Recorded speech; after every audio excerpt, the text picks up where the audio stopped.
Hey, what's going on, guys? Welcome back to Weeb Seen It Podcast, episode 6. My name is Cam. And I'm Jimmy. And let's just get right into the episodes. And welcome back. And how are you, Jimmy? I'm doing all right. I'm on vacation now. How about you? I am also on vacation now. It's less special than yours. Are you going to use your vacation just to try and watch all the anime? Yeah, that's all it's been so far, yeah. You almost would need a vacation just to watch all the anime currently going on in the fall season. It's a crazy season. I'm definitely going to have to do some pruning at some point, but I'm not planning to anytime soon. Yeah, we know fall so far has the quantity. I think we have to wait a little bit while to see if it has the quality. But before we get in, we're just going to crack open the drinks again. Okay. Give you a cheers first. Cheers. Cheers. Look at that crisp ASMR. Super good. Okay, so first thing I'm going to start by saying is just once again, if you're watching this, if you could please just leave a like, subscribe, and more importantly, even like subscribe and all that kind of stuff is just the comments. It's fine not really seeing the subscribers go up as long as I see comments. That's what I really care about. The subscribers will go up one day. Yeah, we definitely love the interaction. We always like to hear from you. So if you have anything to say, just let us know. Yeah, I definitely we've gotten a few less comments since like ReZero ended. I'm not too surprised by that. ReZero was like our big one that people were really watching for. Yeah. To me, one of the big ones still going though was Fire Force, especially when it comes to like theories and that kind of stuff. And a lot of the new shows we talk about, like it's only in the second episode now. But once we get farther into some of them, like for sure they're gonna have a lot of different discussions around them. Yeah, it's one of the beauty of this season. I think a lot of the shows have a lot of room to grow, and we're gonna see a lot of discussion and a lot of actual growth in these shows. So. Yeah, and the beauty is that we're starting these shows right from episode 1. If you watched 2 episodes ago for us, these are all pretty much getting to 2s and a few 1s. So that means if you start discussing with us now, it means you're here right from the start, which is really good. So yeah, just leave a comment down on something that you either saw in this podcast that you liked, or just a comment on one of the animes we talked about, or as we always take to recommendations. Yeah, it's probably gonna be really hard to recommend us something we haven't heard about or seen right now because you were kind of watching everything just for this podcast. Yeah, I mean, even if it's something older, just as for a different change of pace, we're always happy to hear about it. So yeah, that's true. One of the big things we always want to do is we want to do these end of episode discussions, which aren't always going to be about the current anime, but right now with so much new anime starting, we kind of have to really tailor it towards a lot of newer content. Yeah. But eventually, once we get to slower seasons, where maybe there's only 3 or 4 episodes we're talking about a week, then we're gonna have big conversations around stuff like our favorite anime. We're always just saving up for the secret episode on hentai. It's gonna be a big one, and then as well as just. I don't think we ever actually announced that one, did we? No, because it was supposed to be like our 3rd episode, but then with everything starting and ending, it just got taken up, a lot of our time. But eventually, we're gonna get into those big discussions. So stick around for that. Today our discussion at the end is actually just going to be about some of the anime that we're watching right now that we're not going to be doing right now, at least like a weekly discussion on, either because it just doesn't fit too well with like a weekly kind of format, or just we have so many other things that just isn't top priority. Yeah, not everything's going to have the content to talk about every week, so we're just going to kind of cycle them in as we need them. So. Yeah, if like an anime you're loving is inside this list, which I'm sure there will be, it's not that it's a bad anime. Some of these I'd probably put maybe even above a lot of the ones on the list we're talking about. Yeah. But it's just that like it's a great anime for sitting and watching, have a really pleasant time, but it's not necessarily an anime that it's going to give us a lot of content to talk about. Yeah. To stay to the end of the episode, that's for that. We're just going to get right into the weekly episodes this week, and we're going to start with, actually, I believe, we're starting with Noblesse. The new Crunchyroll original. Yeah, it is the only anime on our weekly list that is a first episode, because we recorded the last Sunday, so it wasn't yet out, because it was on Wednesday, I think. Correct. So the first episode, I wasn't sure what it was about. I'm not going to lie. When I went in, I knew there was like a vampire thing, but I didn't know if it was set in like modern times, if it was like older. I had no idea what like the plot was. I just knew it was going to have sexy vampire boys. Yeah, it's definitely a husbando show, isn't it? Yeah, when I watched it, I was like, wait a minute. Is this just Vampire Night? Is this just new Vampire Night? Yeah, just take away the female protagonist. That's all it is. Yeah, I don't know who the main protagonist is right now. I think it's either the main vampire or the red hair guy. I don't know. Because I saw a couple. There was obviously the main vampire, the very pale black hair guy. There was the red haired kid who, has potential. He has this, really strong. He's got that classic shonen character, wants to save everybody. But then there was also the like experiment guy who also had a lot of story part in this first episode. And I was like, maybe they're all the main character. I almost feel like both him and the dark hair guy are almost there just to drive the plot. Everything else is going to be like the red guy or the red hair guy getting introduced to all this. I hope so. That's my, if I had to pick one outcome just by watching the first episode, once again, know nothing about the webtoon. Yeah, we haven't really done any research on this. Neither of us have really gone too deep into webtoons. No. So at least not these ones. Yeah. So. But yeah, from what I watched, my hope just from this episode is that it is the red hair guy is the main character, and then the other two introduce him to stuff as that he like dives into their world as like a regular human with some sort of potential, I'm sure. Yeah. I mean, with the dark hair, the main vampire, I do feel like there's some potential for a fish out of water kind of world building experience there. I did like that he was like he's kind of stupid, right? Like it's not that he's dumb, but he's not used to these times. Yeah, he has no idea what's going on. He doesn't know about cell phones. He doesn't know about like ramen or anything like that. So he's not just the super cool character that's like the best at everything. He kind of like he is obviously he's very popular because like he both pretty much like owns the school and he's very attractive and so all the females love him. Yeah, he's one of those guys. He does nothing and everyone's swooning. And as an audience member, I'm just like, why? Yeah, but he doesn't. We haven't seen him do anything well at least, which is good. I don't want him just to be the super cool. He's the best at everything yet because like. Didn't understand what a cell phone was. I liked when he first got into texting and he's sending like the really cute texts and stuff like that. Because someone else taught him. He's just like, oh, this is how this works. Okay. Yeah. So I liked that element. The fights, they didn't really look good. That's one thing. I don't think it's supposed to. Yeah, I don't think it's gonna be like a Fire Force situation where the fights look really good. Yeah, they're not. That's not where the budget's going. Because it's just gonna be. It was just pretty much. This platinum-haired ex-experiment guy was fighting some of the delinquents, and it was just pretty much the grabbing chain, pulling down. Yeah, like the fights themselves had some dynamics to them, but they were not.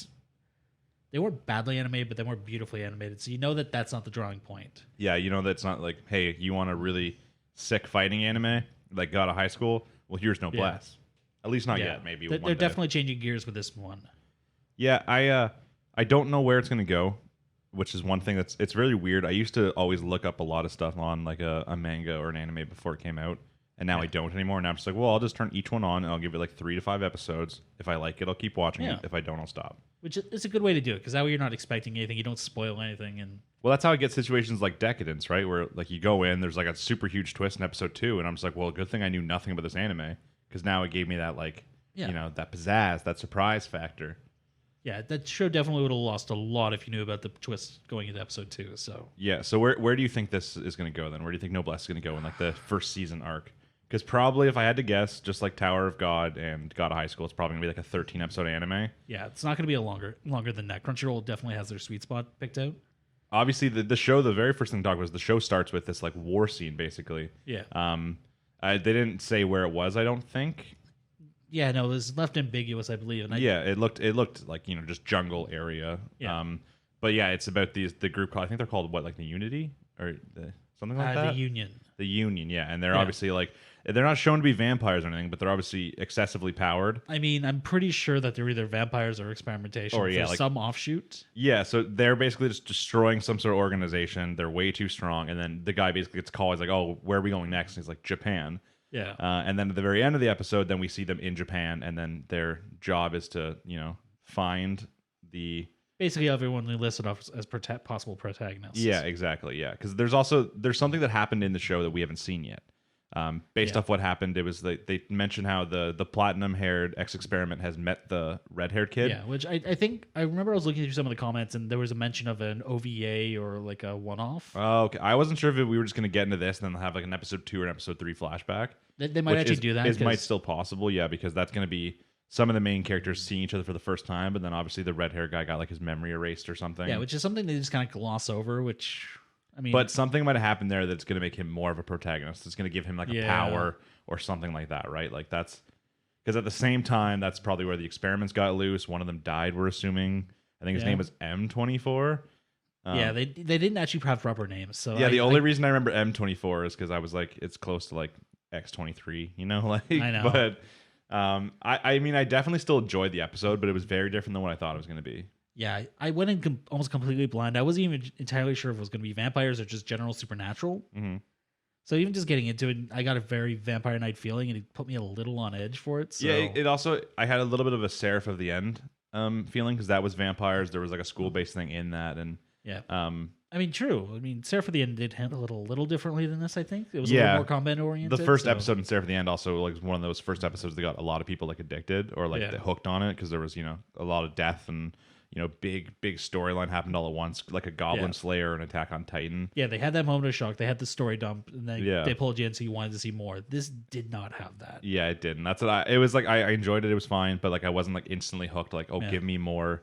I would say I was more hooked after the first episode of both God of High School and Tower of God so far. Yeah. If I'm just comparing it to the fellow, Crunchyroll originals. Yeah, I mean, that is a fair comparison in a lot of ways, but I don't think this is meant to be the same. I think this is supposed to be a little bit more of a slow burn. It's like something that ramps up as opposed to starting high. I just don't know if that's going to work out in its favor. Yeah, it's just I don't know how it's going to go. I don't know if it's only going to be 13 episodes and there's already introducing these bad guys, like this group of multiple bad guys, and then a group of multiple protagonists. Yeah. Are we just going to get like a tournament arc immediately? I mean, that could be the case. I mean, they could play it up differently. And like for all we know, the Union's not going to play any actual role in this, or or they'll just like be doing. We'll see a couple scenes from them throughout the episodes, but not actually having a direct interaction with the main characters until like the last episode or something. They don't know where they are. There's a very good chance that they're not going to actually play a role in the main character's arc until the very end. Mm-hmm. Whoever the main character is. Yeah, know. Once we figure that out. Yeah, a good episode. Once again, nothing wrong with it. Didn't instant hook, but we're still going to be watching it, obviously. Yeah. Just with Crunchyroll Originals, I liked Tower of God and I liked God of High School, so they've at least built that that trust already. That is true, and I do think touching on vampires is a very problematic thing because it's something that's been so overdone in media. Yeah, especially like vampires, especially in anime, have been like really overdone. It's like zombies in like a lot of live action TV shows now. Yeah. Like you don't want another zombie like live action drama because you're so tired of seeing it. Yeah, vampires in anime have been done a lot. Yeah, you immediately harken back to other shows. You're immediately going to be comparing it to Vampire Knight. You're immediately going to compare it to Seraph at the end. And I don't know if this is going to hold up. Yeah, and we're going to have to wait and see. We'll be talking about episode 2 next week because episode 2 comes out, I think, tomorrow. Yes. Yeah, we are filming this a little bit later than normal. That's just because it was Thanksgiving weekend, though. Yes, we are Canadian, if you're wondering. Yeah, we are Canadian, so we celebrate the real Thanksgiving. Shots fired. But yeah, that's why we're filming this like an extra day late. There goes like the only 3 people that subbed to us. Yeah, all American gone. Okay, so next up on the list then will be 1 Million Lives is what I wrote. What's the actual full title? I'm Standing on a Million Lives. Standing on a Million Lives, yeah. You know, the season, I was going to say the season isekai, but there's, you know, tons season of them. Edgy isekai? Yeah, but like, you know, episode 2 wasn't that edgy. I mean, it was still kind of edgy. Okay, but the thing is, so episode 1 finished with the main character basically given like an edgy line / edgy smile, like, you know, he's kind of accepted the fact that, you know, he's different than the rest of them. He's kind of going to go his own separate way. And then in episode 2, he just kind of turns back and all that. He like learns something about some of the characters. Like, never mind, I like these people now. I'm friends. Yeah, he's got a little bit of, Shinji syndrome. Shinji from what, Evangelion? Yeah. Yeah. You know, the getting the damn robot moments where he flip-flops based on what's going on around him. So I'm very scared about that from this protagonist. Yeah, I was also like, we don't know obviously all the rules to this. I mean, this whole thing that's going on, so we don't understand everything yet.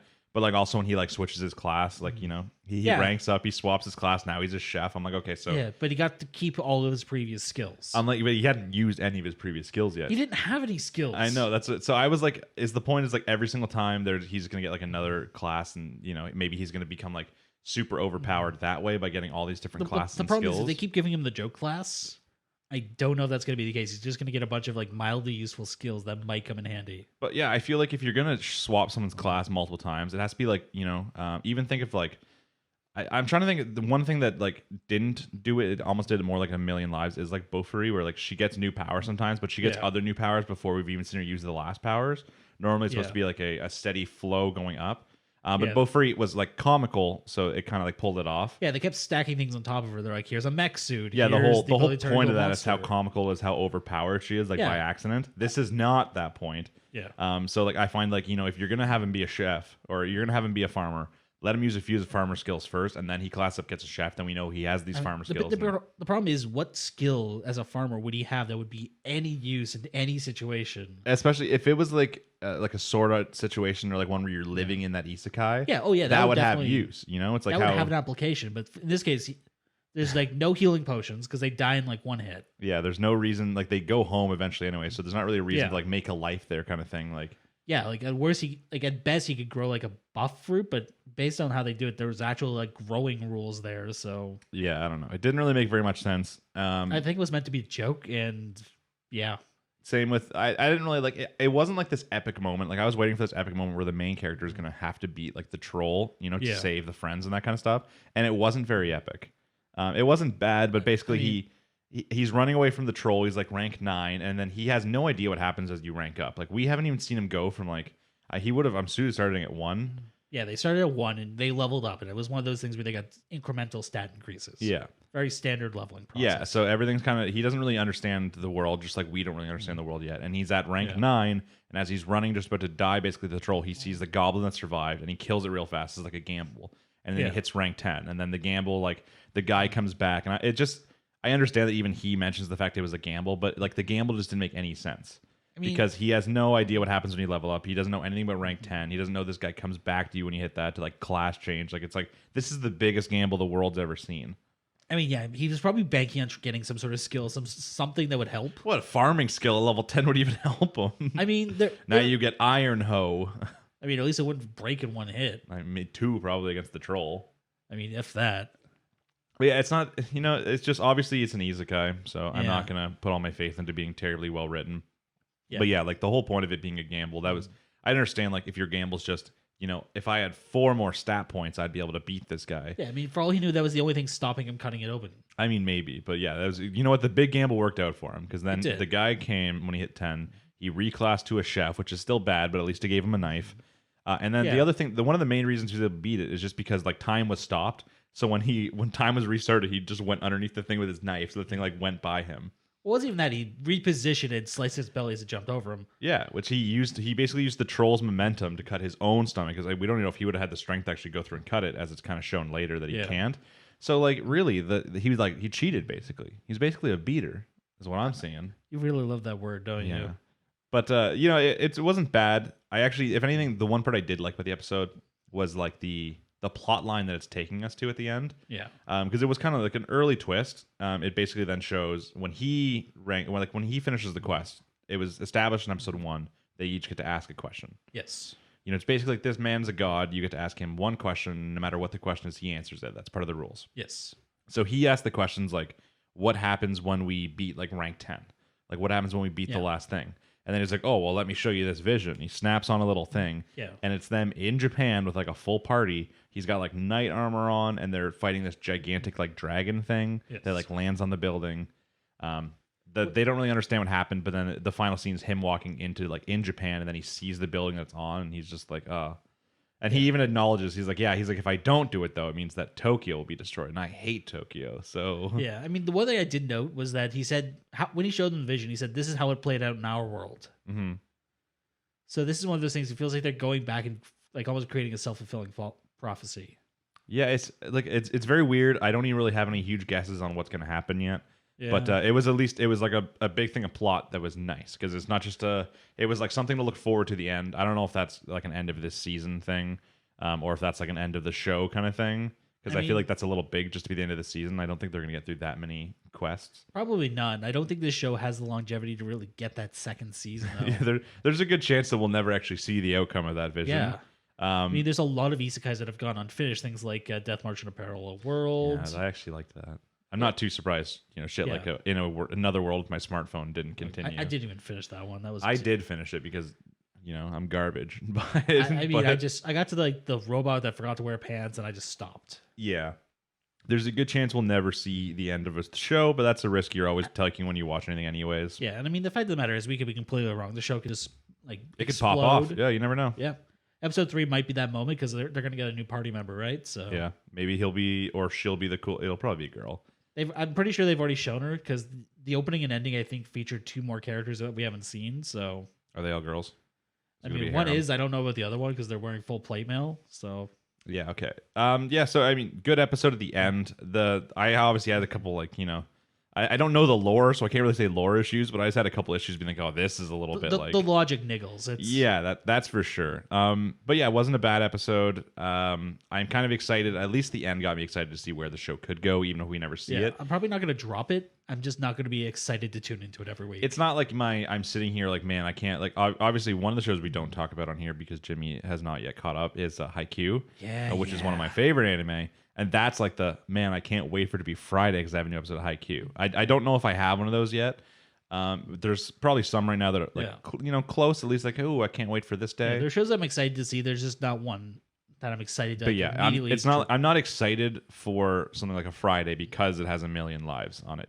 There's other things on Friday that I'm more excited for sure. Definitely. And we're going to talk about them right now, I think. Yeah, well, actually, the next one is actually something I am pretty excited for. Yeah. The next one's Don Machi. So, Yeah. is it wrong to pick up girls in a dungeon? Season 3. We discussed it. It was 2 episodes ago because we just did the finale of the summer anime season. Yes. But episode 1 was actually done really well. It was. I wouldn't say episode 2 was better than the first episode. I wouldn't say it's much worse than the first episode. I mean, the first episode definitely made a statement. I don't think you really have to compare them at this point because they're just continuing on, right? So Yeah. So in this one, as the first one, had what's her name? Ween. Weene. Yeah, we discussed the name. Yeah. So they found the monster. She talks. There's this. Now the overarching drama is basically that if people find out, their whole familia could be in a lot of trouble. Yeah. And then in this one, it's like pushing that by having her be slightly discovered and having a different familia. I think it was more than slightly. Yeah, she was very discovered, but having a different familia was the one who kind of discovered that it was their familia who had something to do with it. Because Belle, Welf, and who did he bring? He brought Ryu Aisha, I think was the one girl's name. Ryu and Aisha. Yeah, they brought them as like Or bodyguards. Yeah, it's like Aisha or something like that from the prostitution familia. Yeah, from the Ishtar familia. Yeah, I just call it the prostitution familia. I mean, it's an accurate title. But so they go with them as bodyguards, and they're basically just going back down to I think it's the 19th floor. Yes. To where they found Weene to basically be like, are there any more? Can we find out information on her? Yeah, like, where'd she come from? Is this a one-off, or is there actually like more of these? Yeah, and one of the first things we also see a different perspective of this other. I don't remember what the guy's name was from the new Familia. Seemed kind of like a train wreck. I mean, the god's name is Ikelos. Okay, yeah, we don't know any of the other characters' name though, And but the leader is like Dex or Dax or yeah, that definitely rang a bell. Davix or something. It's something close to that. But yeah, basically they were the Familia that was chasing Weene when she first showed up, like when Belle saved her. They established that they're like involved in monster smuggling and they're after like the most valuable ones. Yeah, so- they specifically know that she's not just a regular monster. They know she can like talk and that kind of stuff. Like they already knew that ahead of time. But while Belle and them are going down to the floor to find out more, they are thinking about going back down to the floor as well. To like, I guess, just try and find out more information about where she could have went. Track down the one that got away or find more of them. Yeah, and then they do obviously. Some of the people that are there remember they immediately, while they couldn't find them, the monster, they ran into Belle and some of the other crew. So when Belle and them are there looking for answers, they see them, and then that kind of gives them the hint that the Hestia Familia has something going on. And let's face it, Belle isn't exactly. He doesn't have a poker face. Yeah, he's shit at lying. That's a fact. So like even when he's like getting questioned later by like Ikelos, whatever his name is, it's like, okay, well, yeah, you could just be like, no, man, what monster? He's like, I was down there. I mean, the thing is, like, they've established gods can see through your lies, so there's no point with him, I guess. But yeah, when Belle and Welf actually do go down there, there's a little bit of plot revealed. There's some sort of older monster lady. We don't actually get to see her face really. I mean, I'm pretty sure it was a harpy just based on what I could see. The feather and the eyes and stuff like that. Yeah, but they run into a different monster who basically it is saying, like, is it possible that humans and monsters can actually live? Yeah, we're born with hatred to kill you and all that. Yeah, but she's saying, like, oh, you two seem different. She's like, you guys seem different than the other ones. She, like, can smell the fact that they have someone from her, what's the actual term they use for it? It wasn't species. I don't remember. Kindred, like someone from her kind.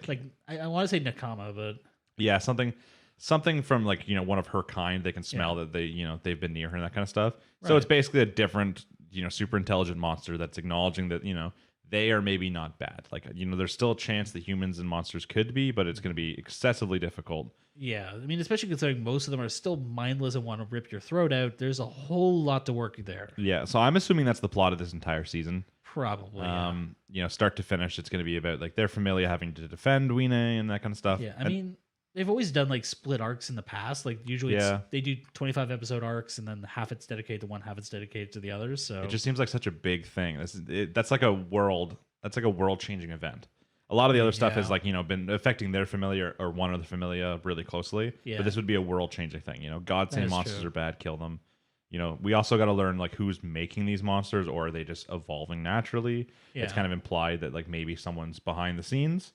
Well, I mean, even then, like we saw Weene come out of the wall, born like at the end of the second season. So I don't think someone's actively making them at least. Mm-hmm. So yeah, so there's that plot going on, and then once they get back, the stupid Lily is basically saying like, hey, we should get rid of Weene. She's like, it's dangerous. Once again, we've seen her character multiple times throughout the show.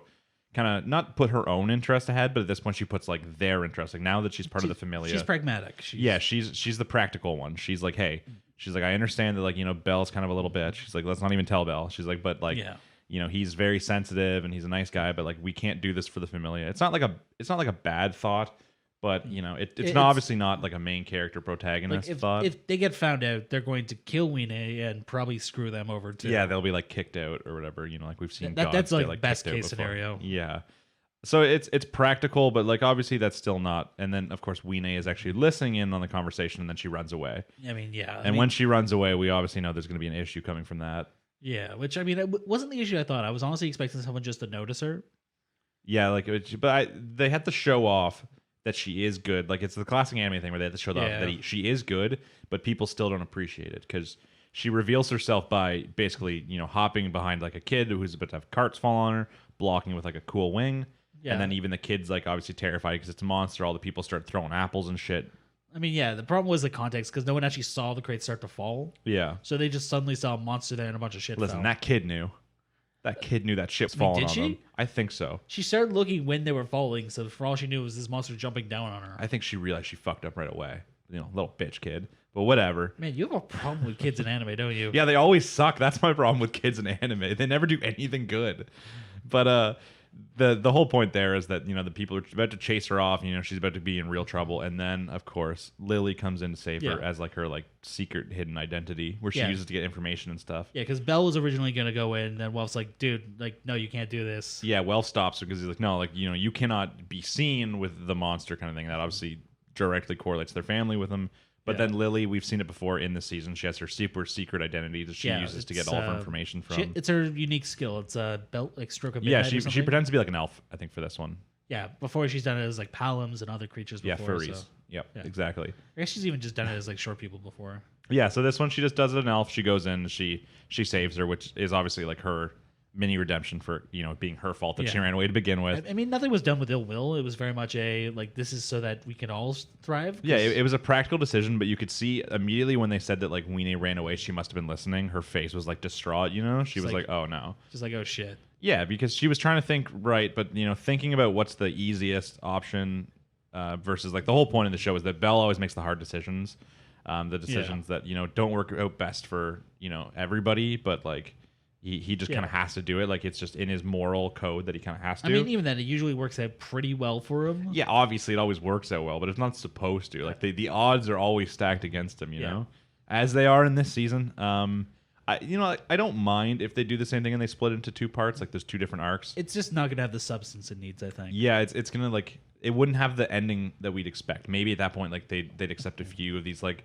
monsters, but it wouldn't be like this like world-changing event yet. Maybe they'll leave that for later, but I mean, they could even do it where they're kind of connected. Do the first half be about Wine and the intelligent monsters and like even just dealing with the Ikelos family, and then have it lead into like the Loki familia gets involved or something like that. Yeah, something along those lines. Yeah, I would like to see more of like the is it Soma? Whose family is the main eyes chick from? The main chick. That's Loki. Okay, Loki. I'd like to see more of her familia. Yeah, Soma is where Lily was originally. Yeah, okay, yes. He's the alcohol-making one, right? Yeah, it's literally named after the nectar of the gods. Yeah. Excuse me, sir. It's named after my favorite chef. Yeah. Spelled differently, though. Is it? I'm pretty sure Soma is spelled S-O-U. Oh. If you romanize it. But oh, well. Yeah, so I mean, good episode again. It didn't have the punch of the first one, but that's just because like the first one I thought was really good for first episode. Yeah, it had a lot of drops. It had a lot of major like, hey, this is how we're shaking up the season. Yeah, it was like an episode that felt like a 40-minute special, but it wasn't, and in like a good way, not like it's dragging on for so long. It had a lot of content packed in. So yeah, so I mean, next obviously Weenie is going to be back with them, but like it's still hard to predict like what's going to happen each episode. Obviously, the main point here is there's going to be some sort of conflict between like Ikelos. Familia and Hestia. I think one of the big things to take away too is at the end, Wine asks Belle the question like, "Can we be together?" And he doesn't answer. Yeah, he doesn't say anything. He kind of freezes for a second, and then she starts crying. So yeah, like that's definitely not what I expected from him. Yeah, I mean, he has a hard choice. It's the same hard choice he had to make in the last season, though. It's just kind of done again. I mean, even then, like with Haruhime, it was very much like this is the right choice, and it's just gonna suck if you do it. The thing is, when you look at it in like. After, like in hindsight, was it even like that? Like she wasn't even really being like a prostitute. Well, I mean, yeah, they established that she never actually did anything. Yeah, so it's like what? Like, I understand that like obviously it was there's more still that she was. It was more that she was kind of imprisoned. yeah, obviously and she there's was still going to, a and she was going to be freedom. sacrificed. There's still a freedom aspect to it. Obviously, the sacrifice thing was a much bigger point. I Yes. suppose she was going to be sacrificed. Yeah, that's kind of where everything came to a head. Yeah, So, but if it wasn't for the sacrifice thing, her life wasn't that bad. At least she had some friends there. But I mean, yeah. But I mean, I guess it worked out. And same thing. It's obviously Don Machi very much is still one of those shows where everything's going to work out in the end. Yeah, they might pay some sort of price, but they're not going to be like completely screwed. Yeah, it's not like something like an Attack on Titan where we're going to be losing a lot of the main characters are going to be getting killed and stuff from the decisions. Yeah. But like it's going to still lead to drama, and that's what we're here for, Yeah. just to watch that. So we're going to be talking about episode 3 next week. So keep an eye out. Next up on the list is King's Raid. So this is probably the one I think that both of us are still the least sure about to date. Yeah, maybe it's because it's adapted from a game, but I just felt like this episode dragged. Yeah, nothing happened. Other than I mean, we had some major info drops at the end, in like the last minute, there was a lot of information. Like, there was a fight. There was like they established that Klaus was alive, and they did all that, but I just felt like nothing happened. It felt like old shonen. It starts with a little bit of lore, and then it ends with some lore and setup. Because the start of it is basically explaining how like there's first of all, funny name for like this like epic king, King Kyle. I mean, it's an old English name, so it kind of makes sense. It does, yeah. So they basically talk about how like 100 years ago, King Kyle had to defeat the demon lord or whatever of that time. Yeah. Just giving a little bit of backstory about like human past with demons and that kind of stuff because Yeah. it's obviously one of the big points of the show. And then at the very end of the show, it's then talked about how Castle, who's like the main character, it's revealed that he is somehow the son of King Kyle. So it's the setup at the beginning, giving a little bit of lore, just to then immediately tell you at the end of the episode. Yeah, definitely. In between, didn't have a whole lot going on. You had a fight scene Mm-hmm. where not a whole lot happened because he's protagonist, so he's bulletproof. Yeah, he is bulletproof, but he also sucks. So you have two different types of protagonists normally. It's either they start off the show already being the best, and then you just kind of get to watch how fun it is, how much best they are. It would have almost been acceptable here because he is a trained at night. He trained with Klaus. Yeah, but he was even then. Like we saw in the last episode that none of them were that good either. I mean, like yeah, realistically in comparison, and then even then he was only like an apprentice or whatever they called him at that point. He was an apprentice knight. He was an initiate. Yeah, but I don't mind this in the sense where then if he sucks right now, it means we're gonna get to watch the character get better. Yes. I like that. I don't know how it's gonna be done, but hopefully that's the next like few episodes is some sort of training. It's like Demon Slayer, right? Demon Slayer, the main character, he had potential, but he wasn't anything special yet. Yeah, he was just what was it, a charcoal maker's son? Or yeah, he collected wood, didn't he? He was delivering firewood, which was like charcoal. Mm-hmm. So, but yeah, in the very first episode, it shows that he has potential when he fights. I don't remember any of their names, but when he fights the guy who is also a demon slayer, and he throws the hatchet up, and then he fights, and the hatchet falls, and almost like it shows that he has this potential, but he's not good yet. But then like the training in Demon Slayer was really fun. Yeah, like you get to see him do. It was probably like 2 episodes too. Yeah, it was probably one of the few times that they've done a training montage series where I actually really enjoyed it because there was a lot of stakes and there was a lot of character building there. Yeah, so I'm hoping in this, since the main character sucks and we need him to be good, I don't necessarily want a full season of the main character sucking, slowly getting better. I would prefer like a short time skip with some training just to show him get better so we can move into plot to try and get the show started. Which, I mean, we've already gotten the you're the chosen one speech. Yeah, basically. He already has a cleric in the party. We've established that he's probably gonna have the mage in his party. And the other guy. Yeah, which do we ever establish what he was? Like probably a rogue, if I had to guess. He looks like either a rogue or like a dex fighter. He had a scar on his face. That means he's probably a rogue. I mean, that could be from where I come from. I don't know. That could be a fighter too. I mean, it could be, yeah. Once again, the show is obviously very video game like. Yeah. That's why we're kind of just guessing as to classes and stuff like that. Yeah. But in between, like obviously the beginning part with a little bit of lore was kind of needed just so we know a little bit of the past, and the end part was getting us ready for the next little bit. And I think the next episode is going to just be like the flashback storytelling, or at least for like the first quarter, first half. Yeah, because I mean, it looks like they established that Frey, like the cleric, knew something about this. Yeah, like in her facial expressions that she made at the one point. She had that, oh shit, I have to tell him. Well, so the big question here is that the main character Castle is apparently the son of King Kyle from 100 years ago. Now the thing is, he's like 16, 17. We're not exactly sure of his age. Very, very much protagonist. Very much not 116 years old, right? So then the question is, how is he the child of someone 100 years old? He's either stasis or like warped here. Those are the two main choices. The question here, they also showed you at the end, though. They showed you 2 characters at the end who were maybe led to believe one of them was King Kyle, but he was like a blonde dude. Oh yeah. and he was talking to a dark elf. Well, I mean, they even said that when they were talking about oh god, what's the mercenary group's name? Oh my God, Black Edge, Yeah. something along that line. Yeah, like when the guy was like saying we should hire Knight's them Edge or something. Yeah, he said like King Kyle worked together with the dwarves and the elves and all the other races to defeat the demons. So why the hell aren't we?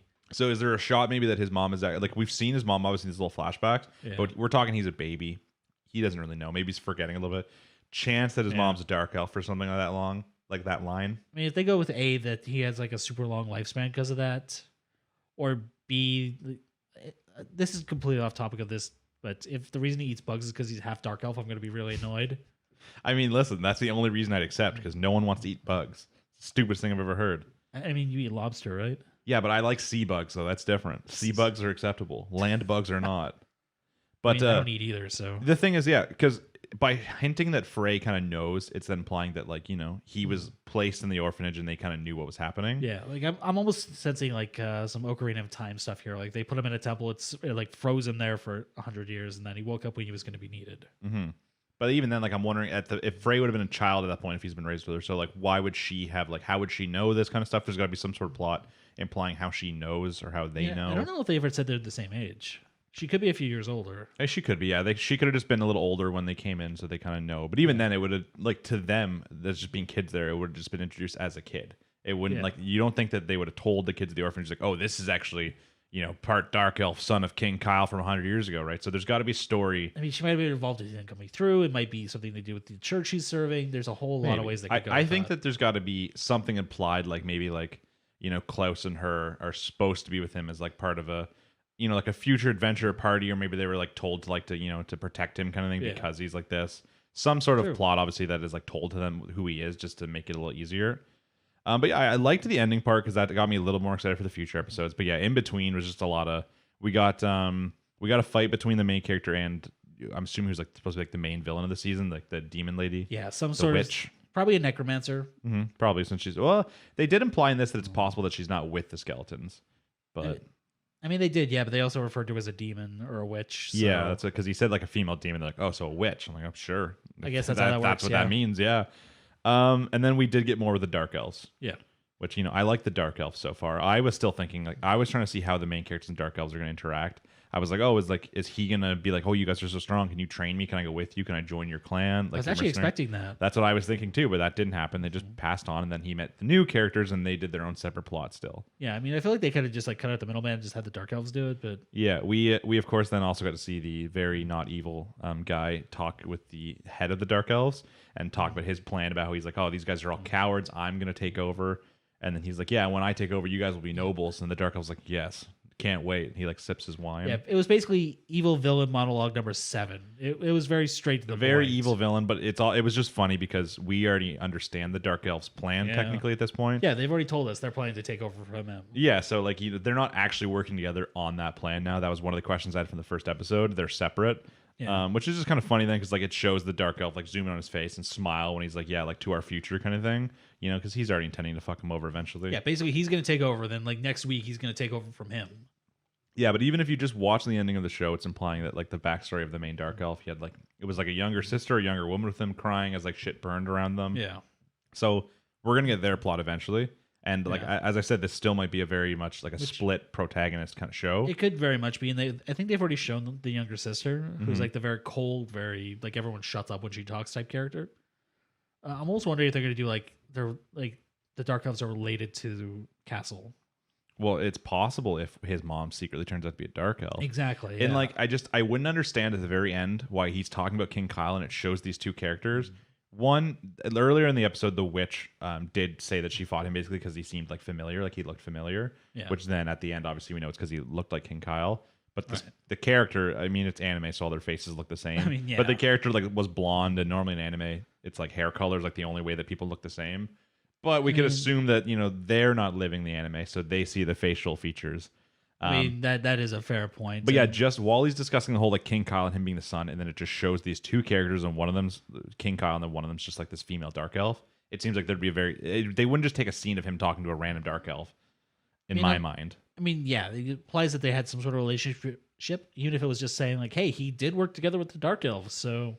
Yeah, but I would have thought they would have mentioned, like, if they were going to show a scene just him working with the Dark Elf, they also would have been talking the same time about something to do with him working with Dark Elves. I mean, At the time, they're just talking about how he's like his son.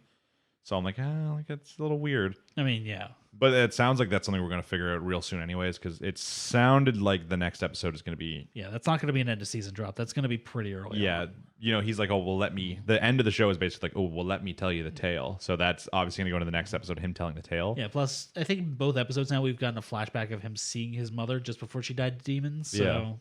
Yeah. So we got to see also how his mother, but like it might not be his mom though.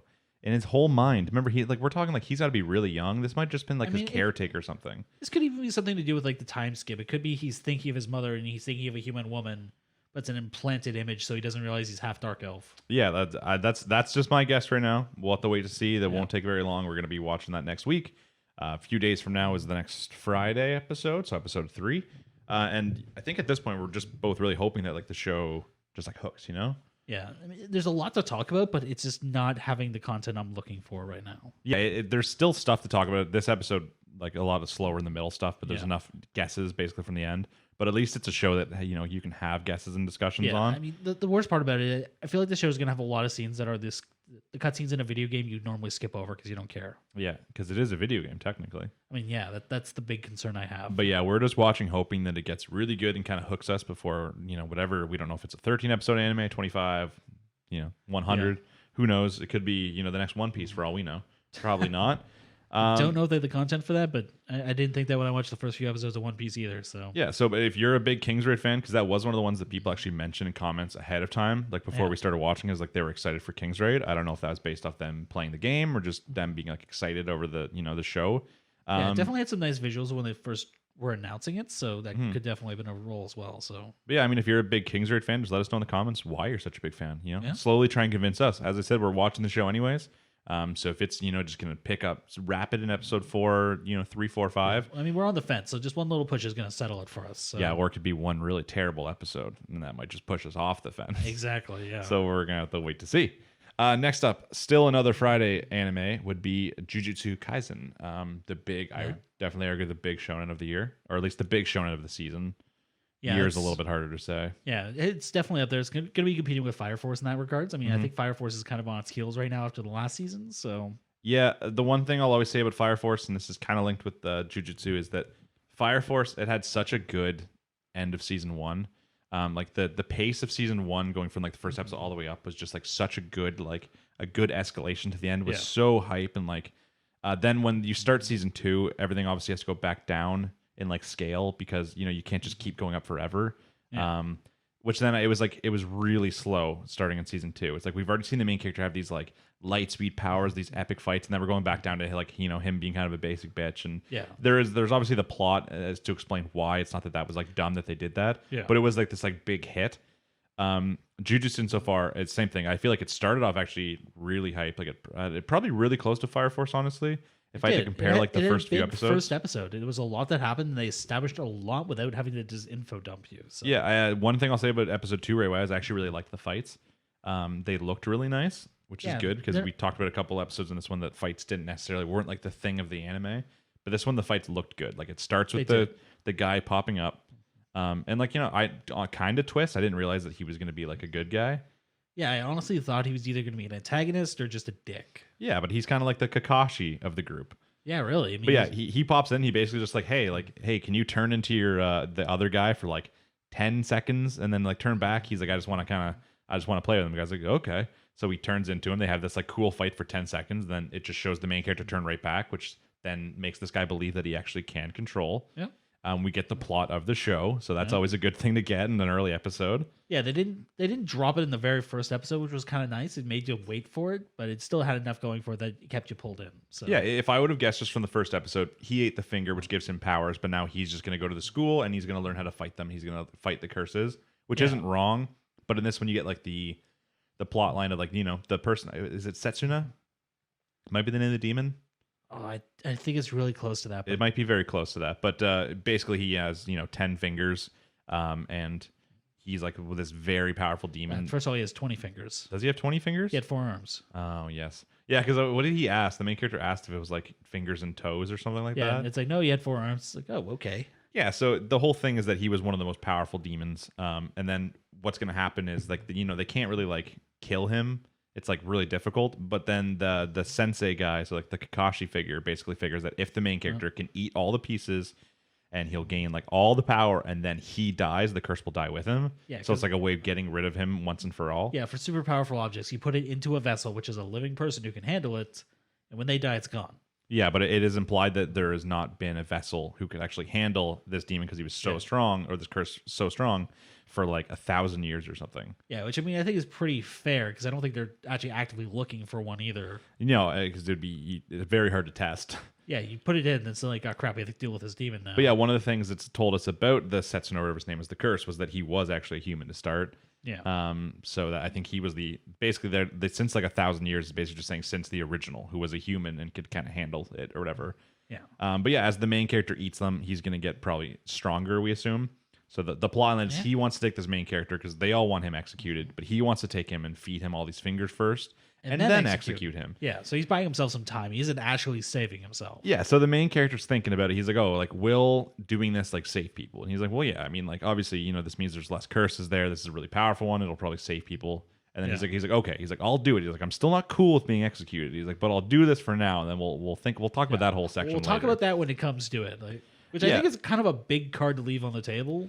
Yeah, I feel like the main character at this point, it's almost like implied that as long as he saves people, he's okay with whatever happens. I mean, yeah, he's definitely taking his grandfather's final wishes a little bit too seriously. Yeah, so then the Kakashi figure gives him a second finger. He's like, hey, I got this one right here. So he eats it, and he's like worried. He's like, oh, okay, let's just test out to make sure he's actually a good vessel.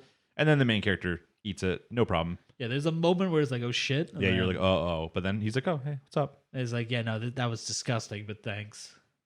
Yeah, so he eats the second one, proving that he is a good vessel. So the plot line, as far as we know right now, is basically he's going to go across. They're going to hunt curses until he finds some of these fingers, eat them. Main character's probably going to get stronger, both from the extra curses and also just from probably training. Because then the second half of the episode is, just like I expected in the first one, it's a school. So he does he goes to the school, and then it's, he has to have what's it called? Like an interview, you'd say? An interview with the principal. It was an admissions interview. That's all it was. Yeah. So and like this school at this point, we're led to believe there's very little people. Like he says, there's like 3 new students. Yeah, 3 first years, including the guy we've already met. Yes. And then they said at the very end of the episode, they talk about going to pick up the last one, which is of course a Famale. I mean, they need one. We need our Naruto, Sasuke, Sakura group. Wonder which one's going to be useless. I'm just saying right now, we got a Naruto, a Sasuke, and a Sakura, and a Kakashi. This is just a new Naruto. Think about that. I mean, it has the potential to run that long. So it's true. But yeah, then his interview with the principal, basically the principal's like, hey, like, why are you doing this? And he's like, oh, well, because like my grandpa told me to. He's my grandpa. He's like, someone told me to save people. And then it was someone's dying wish. Yeah, then the principal's like, you fail. And it's like unacceptable. It just sticks a cursed doll on it. Yeah, a cursed bear. Then just starts punching the main character, a bunch. And then it's just basically because the main character, the principal thinks that, someone else telling you to or asking you to, that's not a good enough reason to do this. It's already going to be a really, really hard task. You have to have like so much inner resolve. Yeah, they very much just set it up that if you become one of these guys, you're going to die a horrible, horrible death. Yeah, like, if I feel like it's like a lot. It's I don't know what I would compare it to, but it's one of those things where, you don't really retire from this. You will probably just do it until you die. Yeah, I feel like I've seen this before. I just can't think of the show that does it. That's what I was thinking of too. Actually, it makes me think of Goblin Slayer. When they're describing adventurers, because it's like there are very few retired adventurers. You usually just die on the job one day. So, yeah, that's true. Maybe I feel like there's still something else. I don't know. I'll probably think of it definitely later. is, but it's going to come to us like halfway through the next topic. Yeah. But yeah, he has to fight the principal, and then as they fight, basically, it's then revealed that it's like, yes, it was a dying wish, but it's like a dying wish that like the main character cares a lot about. Like he just cares. He's not doing it because it's a dying wish. It was probably something he would have done anyways. It's just that kind of like the dying wish of his grandpa kind of consolidates it. Yeah, because we already saw that he was very much a caring person who took others first. Like he is born. There are still some questions here too, because he was born obviously better than most people. Like that's just a fact. There was something to do with his parents that we never got to hear because he told his grandfather to shut up. And then obviously he just happens to be the person who's like a perfect vessel for this extremely strong curse. He's going to be half demon. Yeah, there's going to be some sort of something genetically that's going to make him the reason why he's the perfect vessel for this curse. His mom banged Lucifer, and now he's going to kill the devil. Or he's some sort of like specifically a descendant of the human who did become this like curse. That's better than mine, actually, I gotta say. Better than bagging Lucifer? Never. But yeah, it's gonna be something like that, obviously, because we've already been hinted at the whole lineage thing. But yeah, he basically proves to the principal that it's not just the dying wish. He feels like, I hate to quote the best superhero, but with great power comes great responsibility. And since he has so much strength and he's a little bit better than normal people, he wants to use that to save people. And then the principal's like, hey, you know what? You passed. You got me. Yeah, he even says, like, I don't know if my dying wish is still going to be me cursing everyone else out, but I'm going to do what I can. The principal's logic is that, like, hey, if you do this, like, it's such a hard job. If you do this for a dying wish, he's like, you will eventually hate your grandpa. You will basically, after doing this and going through such a hard life, you will hate him for, like, making that dying wish. He's like, so you don't want to put that on your grandpa. And he's like, he's like, I'm not just doing this for a dying wish. He's like, I'm doing other stuff. So that was the point. It was a good little conversation. A good little mini fight. Still shows the main character is strong. He manages to like hold off this guy's curse for like a little bit. Yeah, which I mean, the whole curse bear thing was definitely a weird way of doing it. It implements just a little bit of that cute, weird aspect to the show. So yeah, I'm once again picking up some Fire Force. How like in Fire Force they have the power to control fire, and the powers they use eventually, you're like, how does this have anything to do with fire? Yeah, it's very much like you're taking a very basic idea of thermodynamics and you're they're applying taking it to something slightly fire based, and they're like, well, like now you can do anything. I mean, fire's energy, right? So we can just have it power mechs now. So we're probably gonna get something very close in this, where like, yes, everyone somehow fights with like a curse, but it's gonna be so wacky. Like who knows what the main girl's gonna do? We've seen the main guy is just probably gonna be like physically stronger, jump faster. He's definitely going to be a brawler. Then you've got the guy who summons his Inokami. His dogs, and then we don't know what the main female does yet. I'm honestly surprised they didn't give her the doll power, because that seems very much like a female lead type thing. I feel like she could be very much like a Ymira, and she could be like the sword user. I mean, I'm almost getting tired of those at this point. So I know, but she does remind me of her. She has like the short, like orangish hair. Yeah. The end of the episode is basically just being, hey, now we have to go pick up the first year. And then it just shows her on like a bus, and that was like at the end of the episode. Yeah, she was definitely talking like she isn't taking it seriously. You got that? Yeah. She was saying there, it's like, oh, what if I get scouted? Oh my god, but that's so amazing. That's a good thing though, because like the serious part of the team always being like the girl. I like that like the guy, like the other main guy seemed like he was the one who's more serious about rules and stuff like that. That which is I like. Nice. That's a twist instead of it being like the guys are kind of annoying or they're always fighting, or then there's like the girl who's like the sense of reason all the time. We don't want that anymore. Yeah, I get Give that. us a twist. My question is, how did she pass the entrance exam? Yeah, I don't know what that. She's obviously gonna have like a dark backstory. We just, she's gonna hide it with her humor or whatever it is. But I mean, yeah, true. I don't know if we're gonna get that right away or we're gonna take a little while. But I hope they do get her and then they establish some of the school, because if it's gonna be like a school-based anime, we need to establish the school. I mean, yeah, but if it's a class that only has 3 people in it, unless you're going to make some of the second and third years, which is going to be kind of pointless. That's what I'm kind of curious about. I wonder if it's more like a class situation, like something like Naruto, where you just kind of go off with your teacher and he like teaches you, like your sensei, your team leader. I almost feel like it might be Soul Eater. Like you're going to see like the odd episode where they're in a school. It's like, hey, here's some basic skills you're going to need to survive in society. That's what would be my guess. It's that it's the more special occasion. They're in this school every now and then, but like they're out doing stuff. Yeah, because I mean, even Soul Eater went with the whole like, hey, it's a technical school, which is what this one's doing. So yeah, we talked about this earlier in the episode, but like Sarah for the End, did you watch all of it? I watched the first season. I never, because like it's really weird because it's like it makes this whole like it sets up the world plot really well, like this like post-apocalyptic world of vampires, and then all of a sudden one episode they're like school anime, and they're like, now you're in a school, and like the whole vibe of the show changed really fast. I knew this one was obviously hinting towards a school and fits in better than that one did. Yeah.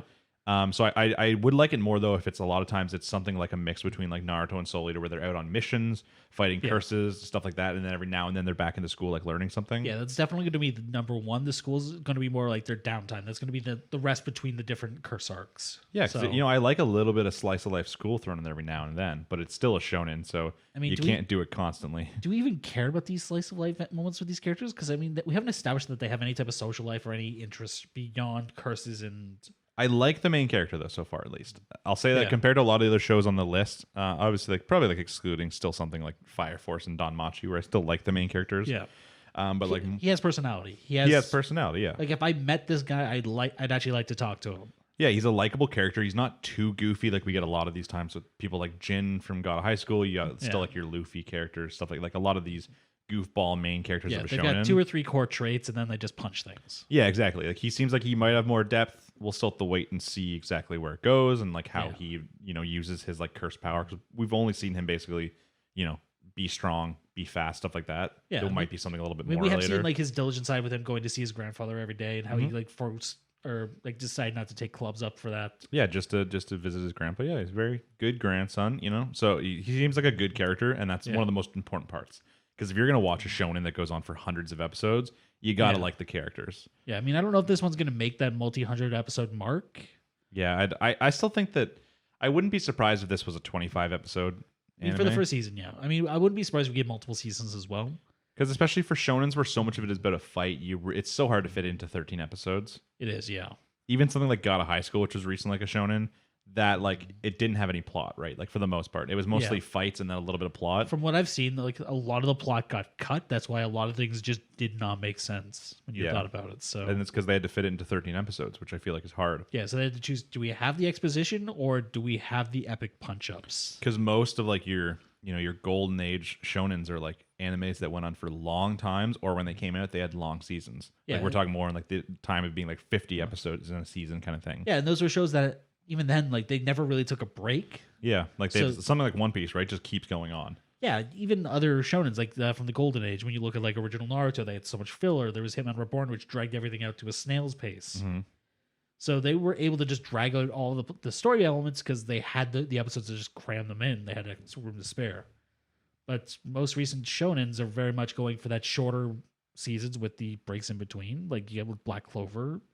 So yeah, I mean, Black Clover has still been going pretty strong. Like same thing. It's not like you're really talking about like, hey, Black Clover's coming back this season or something like Boruto or stuff like that, which is good.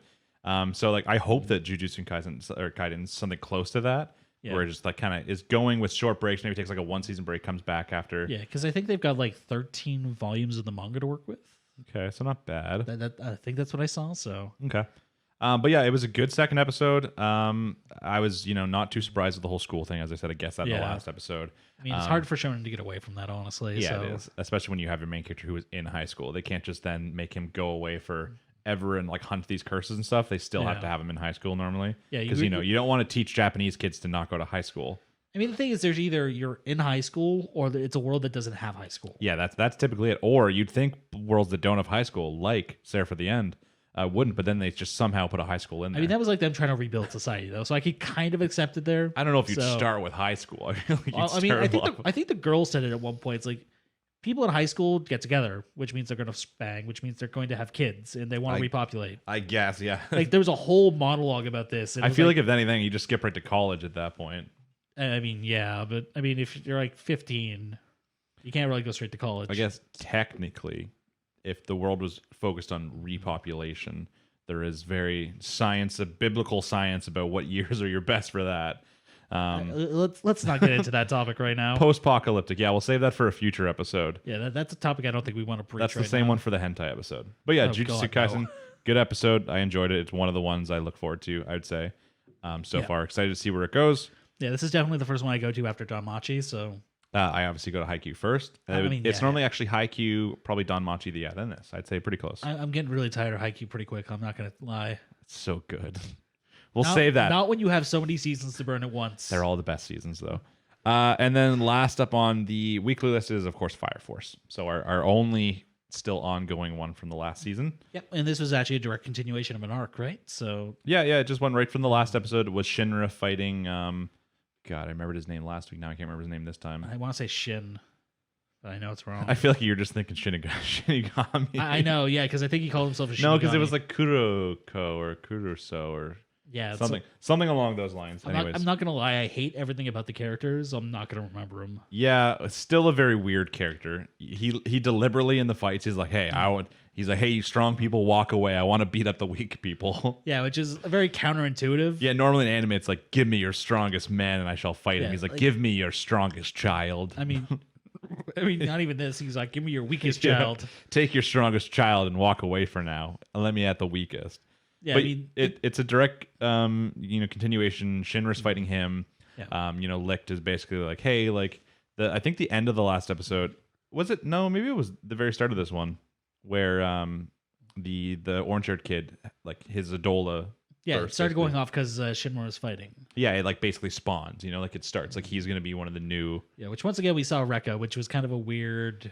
He's got like some weird PTSD. I feel like that's just Yeah. the way of the anime showing his PTSD. I mean, he definitely is because he was a young kid when it happened, and that was definitely traumatic. So I just never wanted to see that guy again. Honestly, I didn't 'Cause like him. What is this kid now? Is this kid going to be the sixth pillar? Yeah, I think he's a sixth pillar. Yeah, so he goes off, so then basically that changes everything now. So as soon as his Adola burst kind of spawns, Licht basically summons the 8, and he's like, hey, Yeah. it's time. He's like, hop on in here. I mean, to be fair, he didn't even say that. He just said like, "Hey, we figured out where the kid is," and they're like, "Okay," and they just storm the place. Yeah, they just come in. Shinra knows too, so Shinra is like basically he's like done with this fight now, so he's like breaking out, going to try and find the kid. Just peace, I'm out. And just, Yeah, and then the episode you get a lot of it is actually it's the I can't remember her name right now. Machi and Vulcan are fighting that girl who we all knew was going to be like semi-evil as soon as we saw her bright happy face. I mean, semi-evil. Come on. I mean, she didn't actually. To be fair, she's not saying anything evil. She's just saying kids are easy to manipulate. Which I mean is I went to early childhood education for schooling, and it's not like they don't teach you that. It's not like they don't teach you ways to manipulate children. To It was less what she said and more how she said it. It's not even how she said it. So the fact that we also know where she is, you know, and the other guys that work there and what their jobs are. She's basically the child snatcher. Yeah, in like a way, but a little bit more kawaii, obviously, because the child snatcher was scary as shit when I was a kid. I mean, yeah. I wouldn't be as scared of her if I saw her as a kid, that's for sure. I mean, with the fucking little robots, I'd be pretty terrified even now. Yeah, maybe. A lot of the episode is actually taken up with them fighting her, but once again, this is a shonen, and a lot of times you have very specific fight matchups that take at multiple episodes. Yeah. Which, I mean, Fire Force hasn't been as bad for. I find they usually wrap it up in one. Other than like maybe a Shinra fight versus someone else, most of them only take one episode or half an episode, or they show multiple different people, like they cut throughout them fighting. Yeah. They're very good about doing either cut fights or like very succinct, well animated fights. Yeah, it's also a specific matchup because this lady uses, you know, robots to fight, and then obviously Vulcan's kind of the tech guy, the robot guy, and then Machi uses his tech in like almost like a similar robot-y way. Yeah, which I mean, it was what's he call them? What does he call them? Like what's the name of the fists? It starts with an H. It's something with an owl. Is what it's talked about. Is it something with an H? I thought it started with a T. Tekio. That's it. There's an H in there. But it's but like he's obsessed with animals, so all of his stuff is named after animals. Yeah, like his family's whole thing was like we're gonna bring back the wildlife, and then that just never happened. Yeah, but my favorite part of was when she's like I have a cuter name for them. She's like, we're gonna call them like caterpillies or something, and he's like, no. And then the Maki's like, no, that's cute. I like it. He's like, no. And I'm like, it's still kind of an animal. And he's like, he's like, they're named after like this wise owl because of this. And yeah, he's like, it breaks the spirit of them or something like that. It's like, I'm like, no, I also like caterpillars. It was cute. I mean, especially because they're from like, what are her two? They're like Sputter and Flare. Yes, that's them. You know, they would be cute little caterpillars. I mean, yeah, it would definitely fit with Maki's like trying to be cute image a little bit more. So. Yeah, well, she's actually just like a fucking ex-military ogre. I mean, she's jacked as shit. Well, so. I like that. I like them. Like so many anime don't have jacked women, even though they're doing all these things. Like in like, we're just gonna take Naruto again as an example. They're constantly physically active, but none of them have muscle. Yeah, it just doesn't make any sense. Slim as a twig, but they can break bricks with their bare hands. It's like, okay. Yeah, it doesn't make any sense. I like shit like fucking Kenichi.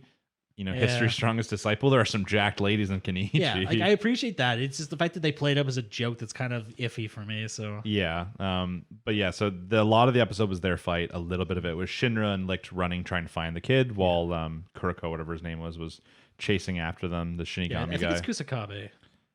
No, that's Shinra's last name. God damn it! That's like I recognize that. You said Shinra. I'm like, ooh, Kusakabe. That sounds. That name sounds familiar. It's something really close to Kuroko. I can tell you that. But yeah, it's the Shinigami, you know, whatever. He's the death guy. Yeah. And then, you know, they break out of the building, and then not only that, then you have the third party show up, which is the evangelist. Yeah, the white clad is what they're called right now. Yeah, so you have them, and then like you get a little bit more information on them. So each one has like a pillar, and then they have a guardian. Yeah. So, you know, normally, so then we hit the what was she, the fifth pillar? What's her name? Like Inca? Inca, yeah. So Inca, obviously a psychopath. She shows up now the first time in her like white clad armor. She's got herself a guardian. Which I wanted out. It looks horrible with the baggy pants. Yeah, it does. I don't know what was with that character design, but yeah, but I mean, she sucks anyway, so whatever. I mean, yeah. So she shows up with this new lady we haven't seen yet. We'll see her probably fight in the next episode. She shows up with a battle maid. Yeah, exactly. It is a battle maid. And then what's his name's like my name basically. It's like Sharon or something like that. Like Sharon or I think it's missing one R to be my name. Also, I guess it's probably the same as the ferryman of the underworld. I don't know if that's a correlation. Yeah, Karan or so he shows up too, and we've obviously seen him and Shinra already fight. We know that's gonna go, but then Haikyuu is technically a separate group from these guys. Because they're doing their own thing, but they're still subsidiaries. So like it's all connected, like for sure. They're both bad guys, but maybe these two exact group of bad guys right now, not on the same team. So we have three parties, all gonna fight. You like a good old 3-party fight, and they're all fighting over. Well, I mean, to be fair, Haikyuu only really fighting over the kid because the dude wants to abuse him more. I mean, even then, I'm pretty sure they don't want to lose their like Adola Burst kid. Yeah, the whole point, the reason they abuse these kids so badly is because they lost Shinra. Technically, the last person who had like the Adola Burst that was there, they let go because they didn't see it. I mean, to be fair, they were probably treating them pretty shittily before that. Yeah, probably. Yeah, but like, then they started treating them even worse after Shinra got away. That's when they brought in Mr. Child Beater. Yeah. So now, if there's anything they don't want to happen, it's they don't want to lose another kid there who has the Adola Burst. But the evangelist, Which, I mean, we haven't actually seen the kid do anything. Every time he's been in any type of fight, he just immediately loses. That's true. I don't want to put too much stress on a kid, but like, can you show something to show that you're actually a pillar and not just. I mean, Shinra also isn't that good, especially at the very beginning. Like, Shinra's good in a lot of situations. You got that, like, never give up shonen mentality. I mean, but he's not particularly great in a lot of different fights. He's a speed demon. That's all he's got going for him. Yeah, and then the Inca chick, too. Like, she has some good abilities. Like, one of her big things is just, like, the prediction. Yeah, the prediction thing, which, once again, we saw it the last time. We know that there's, like, big fights coming because we saw all the pillars. Which means there's probably going to be a lot of random infernals that are summoned and that kind of stuff, just to make havoc. All it shows is fire, right? So for all we know, it's just them blowing shit up. Yeah, the last time it was like the same thing. They showed like the pillars kind of thing. It was very much like there's a lot of people are going around making the infernals. It causes havoc. Yeah, we don't know if the same thing's going to happen again, but that's just like a teaser for the next episode. And then like it was a good episode overall. I liked some of the like lore in it. Like I liked the whole like each of the pillars then has like their like protector that goes with them. Yeah. That was good, and then we obviously see what's her face. Oh, the girl with the crown like over her eyes. I know who you're talking about. I just have no idea. Starts with an H. I don't remember her name is because then she goes to fight the crazy child snatcher. Yeah, when she just like bitch slaps all her robots that took Machi so much. Yeah, and then then it finishes with her being like, "Yeah, but you didn't bitch slap my big robot," and she summons her big robot. So it's like interesting though because we're not just seeing like the main character. We're not just gonna see like the 8th fight all these people. We're gonna get to see like the white clad fights, and it's like who do we cheer for? I mean, I'm kind of just cheering for them to cancel each other out. I know. I like a good who do we cheer for fight though, because it's like I really don't like this robot bitch, but like I don't necessarily like the other girl either. Yeah, like I'm just confused. Like if she's the one who can mind control people, why didn't she just take over her mind? I don't know because Machi stays there too though, so it's like a 3-way fight. You have all 3 sides in that fight. Is she actually gonna do anything though? Sure, her robot. I mean, she's good at punching the people. Techios were out of commission. Yeah, that's what they have to like cool down. But she sent Vulcan to go find Arthur because his like plasma sword cancels out her mind control thing. But there's no reason why. Because reasons. There's no reasons why she can't mind control Machi and the child snatcher though. So unless maybe it's gonna be one of those plots where like I'm bored, so I'll take time to fight you. She's like, I always have my protector. So I mean, they could also just bust it something like, oh, the puppeteer uses plasma to control her robots, and I mean, I wouldn't. It's a shonen. Yeah, like we talked about this earlier. They don't really establish like how this actually works. Yeah, Fire Force just kind of pops in and be like, hey, fire's related somehow. Power, go. Yeah, like the one guy's like kinetic energy. It's like that's nothing to do with pyrokinetics at all. Yeah, it was a good episode. It was definitely once again setting up this build-up that's going to go over the next few episodes. Because which one is this now? So it's like 16? Yeah, it's like 16 or 17, I think. So it's far. So there's going to be 25 episodes probably. Actually, it's probably 14 or 15 because we're going into the next season, right? So yeah, maybe it was 14 or 15. Either way, we're getting closer towards the end. Yeah. And if it's anything like the first season, which normally seasons kind of mimic each other, then we're gonna get this like build up for the last like 7 episodes or so. So I don't think we're there. Like I don't think this is the plot that's gonna take us to the end. No, this is gonna be the one before it though. There's probably gonna be one more pillar dropped here, or they're gonna have to fight to get the kid back. Those are gonna be the 2 main plots I'm guessing at. Yeah, so I mean, it is still building up though, which is nice. This is going to be at least a few episodes of fighting. We don't know who's going to fight yet. We know there's obviously going to be these 3 probably in the next episode, but it's like, is Shinra going to fight Shinra? Sharon or Karen, whatever his name is, and then the Shinigami guy? Like, are they going to be the three-way fight? I mean, I honestly wouldn't be surprised if they had the captain fight Karan.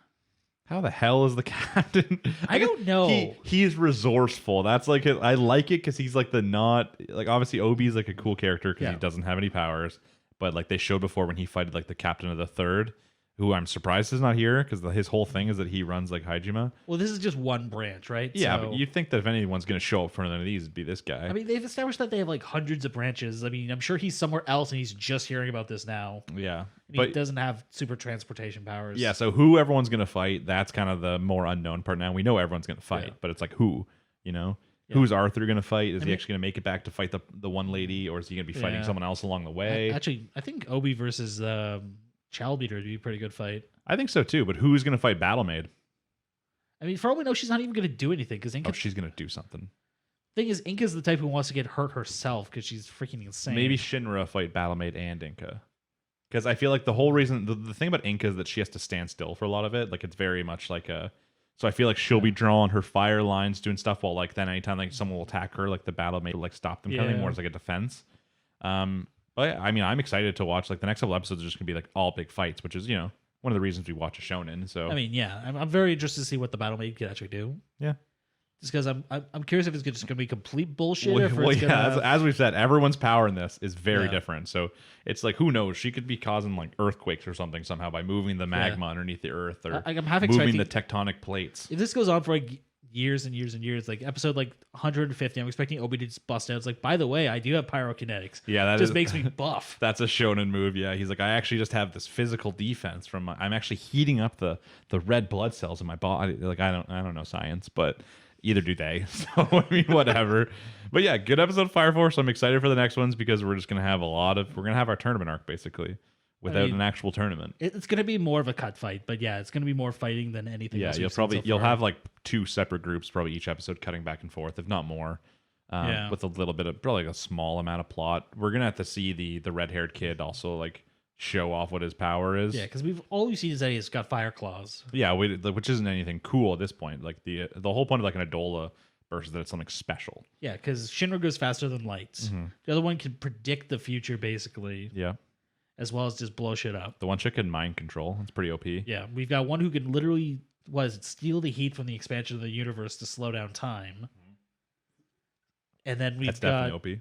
Yeah, then we've got fire claws. Versus things like we've seen just normal people like grow tails, fire missiles, forge swords. Well, the other thing too that we never really know about is that like obviously Shinra can only use his like super speed when he has like the blessing. Yeah. But like if you're on the evangelist side, you probably get that blessing all the time. So people like Inka who are on that side, we don't know what like does her power become stronger? Maybe she's just not used enough yet because she just got it while Shinra started with his power when he was like 5 or whatever old he was. Yeah, because they say that it awakens due to stress usually, right? So yeah, we're gonna have to wait and see. I'm excited for all the fights though. That's pretty much all I can say about Fire Force. Yeah, it's gonna be nice to see what, like, especially seeing how Inka's grown. I didn't actually think about that. Yeah, it's because it's one of those weird things. Is like we saw the Shinra powers get to like their all-time high with the super speed and that kind of stuff, but that was only because he had like the blessing at that time. Yeah, which let's face it, like Shinra's power is definitely a Deus Ex Machina power. Well, the blessing whole point is that Shinra would be like unbeatable if he had that all the time. So they need to make some sort of plot device to explain why he cannot go faster than the speed of light all the time. Yeah, and that also makes the question, like, why did he ever get it from the evangelist? Yeah, and she's like, hey, I'm bored. I want to watch these brothers fight. I kind of wonder if she was trying to win him to her side or if he was, like, stealing it from his brother or... Yeah, I don't know. I don't know if we'll ever get that answer, but we'll have to wait and see. It could have just been used as, like, a plot device for a good fight. I mean, true, yeah. And that's everything for the weekly list. The topic right now is going to be just us talking about some of the shows that we did watch that we didn't put on the list. Yeah. It's not going to be going in actually what happened over the episode, but a lot of first episodes or second episodes come out recently. So we're just going to be discussing what we're watching real quick. Yep. So you got anything you want to start with? We've watched pretty much the same things. I think there's maybe one or two I've watched that you haven't and vice versa. Yeah, I think the big one we both wanted to talk about, we knew that there wouldn't be enough to actually do weekly, would be Sleepy Princess. Yes.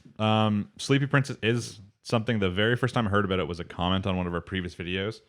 And they're like, oh, I want you guys to watch like King's Raid and Sleepy Princess. And I was like, the fuck is Sleepy Princess? I hate to say it, but it's a sleeper hit. Yeah, cool pun. But yeah, Sleepy Princess in the Demon Castle. It is as simple as it sounds. It is about a sleepy princess in a demon castle. The fun part about the show is that it's tons of sleeping puns. It is. And Like she comes from like the main hero's name is like Down or something like that. Her name's like Princess Cialis. She comes. What the hell was the kingdom's name? Oh my god! It was sleep related.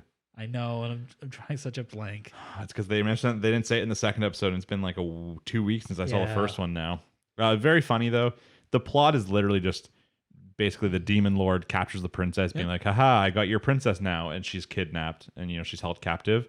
But like, she just does not give a fuck. She doesn't give a fuck. Obviously, none of the demons are like very hostile. They're more like a funny kind of demon. Yeah, they're very much just like, we need to keep her alive because if we kill her, we lose our only bargaining chip. Yeah, and each time she makes like her own quests. So it's like the very first one's like, oh, I can't sleep on this really uncomfortable bed. I need like a fluffier pillow. Like this one kind of sucks. So it's like the screen pops up being like quest for a pillow kind of thing. And then when she gets it, it's like, quest complete. And then there's like sometimes like 3 of those an episode. Like 2 to 3 an episode, and they're all unique, which I was actually kind of surprised about. Yeah. And then it's kind of like it progresses pretty fast too, because even like the second episode, I think they mention how long she's been there for. Like they mentioned that she's been there for like a while now. It's been a couple months or a couple weeks. Yeah, the person's like, oh, she's died like at least once a week since she got here, kind of thing. Like, did they actually say that? Yeah, the priest guy said that. He's like, yeah, she's died at least once every single week or something like that. Okay, because I thought we saw her first death. We saw her first death, and then we saw the most recent death, but apparently there's a lot in between we don't see. Okay, I missed that part. Mm-hmm. So yeah, it's just like it's a fun, relaxing show, Yeah. I mean, there's a lot of things in it that are definitely going to draw some interest. Like the little teddy demons, for one. I was not expecting that. Yeah, they're cute.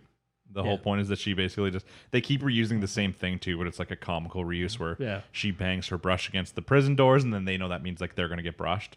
So they use the same scene of her hitting her thing, with them like happily bringing the keys like 20 times in the 2 episodes. Yeah, I mean, it works. It's a running gag, and it's a nice thing to have in a show like this. Yeah, it's the whole show is just the princess every single episode, and multiple things that's keeping her from having a good sleep. So she has to go into like the Demon Lord castle to find these things that'll help her get a sleep. And they're like, she's like cutting up these like cloth demons to use as like sheets. Yeah, like that was one of the things that was probably one of my favorite arcs, because she's like, oh man, I need a better sheet for my bed. Mm-hmm. It's like, but I need something to cut it with. And so a guy called the Scissor Demon rolls up. That was a good coincidence. Yeah, and she just trades him her crown for a handful of scissors. Yeah, because her crown's too uncomfy, so then instead she makes her own crown out of like she just makes a little like material. Yeah, so I mean, a very cute show. Obviously, you're not going to get like deep plot in it, which is one of the main reasons we're not talking about it weekly, because it's like, how much could you really discuss or predict about a show about that? I can see the show spawning like a lot of GIFs online and things like that. Or GIFs, rather. I can't believe I just said GIF. You're one of those guys. I normally hate it, and I just said it by accident. God damn. But when you have to go somewhere, do you say, I'll be there in a Giphy? I would just drive off the road at that point. It's definitely a very cute show, and it's a very enjoyable watch, too. Like, when I watched the first episode, when I finished it, I was like, man, I enjoyed that. I was like, I had a good time. Yeah, I wanted more, but at the same time, I'm very worried this isn't going to have very much longevity. It's not going to be... I don't think it's going to be a multi-season show either. I don't even know if it's going to get to the end of the season. I'm surprised this isn't one of those like anime shorts, like a 10-minute episode kind of thing, like a Peter Grill, but very different plot than Peter Grill. Oh, God. Unless... No. But yeah, very, very entertaining. If you haven't seen it, definitely watch it. Yeah. It probably would have been better as a 10-minute short anime, just to spread it out a little bit more. But probably, yeah. It was very good, but yeah, we're not going to be talking about it every single week. If something very big plot-wise comes up, then maybe we'll mention it again. For all we know, next episode is just going to turn it all on its head. It's going to turn into like a serious anime. I mean, in the second episode, they did show a lot more like the hero team. Normally, in a regular anime, you would be watching the perspective of the hero and his team go to rescue the princess, which is like why it's funny. But yeah, unless like other than when we get like the season finale, maybe we'll do an episode like discussion just about like the whole show in general. Yeah, we might mention it on period like every now and then, just like as a reference, but it's not going to be a main topic. But definitely an enjoyable watch. If you haven't seen it, go see it. One of the ones that I've been watching that you haven't is just Yasahime. So it's the Inuyasha sequel. It's good. You'd have to like Inuyasha to watch it because the story, it's not like it's connected. Well, I mean, it's connected, but like it's literally a fanfic. You wouldn't need to know the story of the original so far to know what's going on in this one. In the second episode, they do show a lot of like returning characters, but like it's a lot of the main characters yet we don't know how they're like connected. Yeah, like in the second episode, because the first one shows a lot about just like Inuyasha and like Kagome in between the time, And then at the start of the second episode, we just have these two twins, like, or these two girls, like sisters, when they're like 6 in like the feudal Japan, and like we don't know, like they live by themselves like in the forest, and then one of them gets separated and accidentally goes to like Tokyo, and then who finds her is Kagome's, like he was like her younger brother in the original. He was like 6, and now he's like an adult. He finds her and he like adopts her. Okay. And then it skips ahead like 14 years. She's going to school there. She's like a tomboy who keeps like beating all these guys up because she's still half demon, so she has more power. Yeah. But he tells her not to use it, so she doesn't really use her power. And then we're seeing other scenes of these other like 14, like her sister who got separated, and she works with. Do you remember? You didn't watch much of Inuyasha, right? Not very much, no. Do you remember Sangha, who had like the boomerang? Oh yeah. She had a little brother in it that he was also really young in the original show. He's now like a demon hunter kind of thing, and she works with him. And then there's this other girl, we don't know what her connection is so far, and she's like a half demon too. I think she might be related to Inuyasha and them, but they haven't. No one's actually been introduced as who they're related to. We've seen these characters, but like I don't know how these two, like where these two twin girls are connected. Yeah. I heard before that it was like about the daughters of like Sesshomaru and Inuyasha and stuff like that, but so far they haven't told you that. Which is interesting. You thought like they'd start episode 1, with the big fanfic, like, oh, this is this daughter, this is this daughter, but they're not talking about who they are yet. They're keeping the cards close to their chest then. Yeah, for like a reveal or something along that line. But it's been good so far, but it's very much a lot of the same of Inuyasha. But I liked Inuyasha a lot, like 20 years ago or 15 years ago, however long it was ago. So I've been enjoying it so far. Okay. I mean, it's definitely something to recommend to anyone who's if you liked Inuyasha, you'll probably like this. I mean, it's simple as that. It's not another Boruto. Yeah. Normally, I'd say if you like Naruto, don't watch Boruto because like you just don't need it. Yeah. But this looks like it could be different. It's a different story in the same world. Yeah, exactly. And I like this. They're kind of like keeping their connection secret right now. It's not just like, hey, watch this if you like Inuyasha because this is Inuyasha's daughter. This is Sesshomaru's daughter. This is this person. This is your favorite character's daughter. Watch it now. They're establishing the plot and the characters before having to tell you who they are. I mean, I'm sure if you looked up or if you did more research, you'd know. They would probably tell you in like the who they are anyways. But I'm okay with just not knowing till I see it. Right. Both of us watched the first episode of Kuma Kuma Kuma Bear. Yes. Enjoyable. Yeah, it was actually a nice change. It was nice to see. It was like Bofuri. It wasn't a case of they were trapped in the game. It was she chose it. Yeah. The setting was stranger than I'm used to for like a VR MMO isekai like thing. Yeah. Because like they don't like they kind of acknowledge it's a game, obviously, like when she goes out of it and stuff. But like while they're in the game, it's not, people aren't acting like it's a game. Like people are all like worried about like the quest and stuff like that. But like, should they be if it's just a game? Like, what do you have to lose? We don't know what happens. We don't know like the punishments of when you die in this game. We don't know the rules. I mean, on top of that, we see a lot of characters that I'm pretty sure are supposed to be NPCs. And those are NPCs. They are very well put together compared to and that's it. Like a lot of the episodes, like plot is driven by like, hey, this really bad stuff is happening to these townspeople. Someone has to go save them. Yeah. But then like the heroes, it's too dangerous of a mission for them to go do it. So there's one character steps up. But either no one should care because they're just NPCs, or all these people shouldn't really be worried about the danger because it's just a video game. Yeah. And in a video game, even if something's hard, people are all still going to try and do it just for fun. Because we don't know what happens if you die. Like maybe this is one of those. Yeah, that's what. Like hard reset, you lose everything. In the episode 1, you know it's a video game, but you know nothing about it. You don't know what the video game is. I don't even think you know what it's called.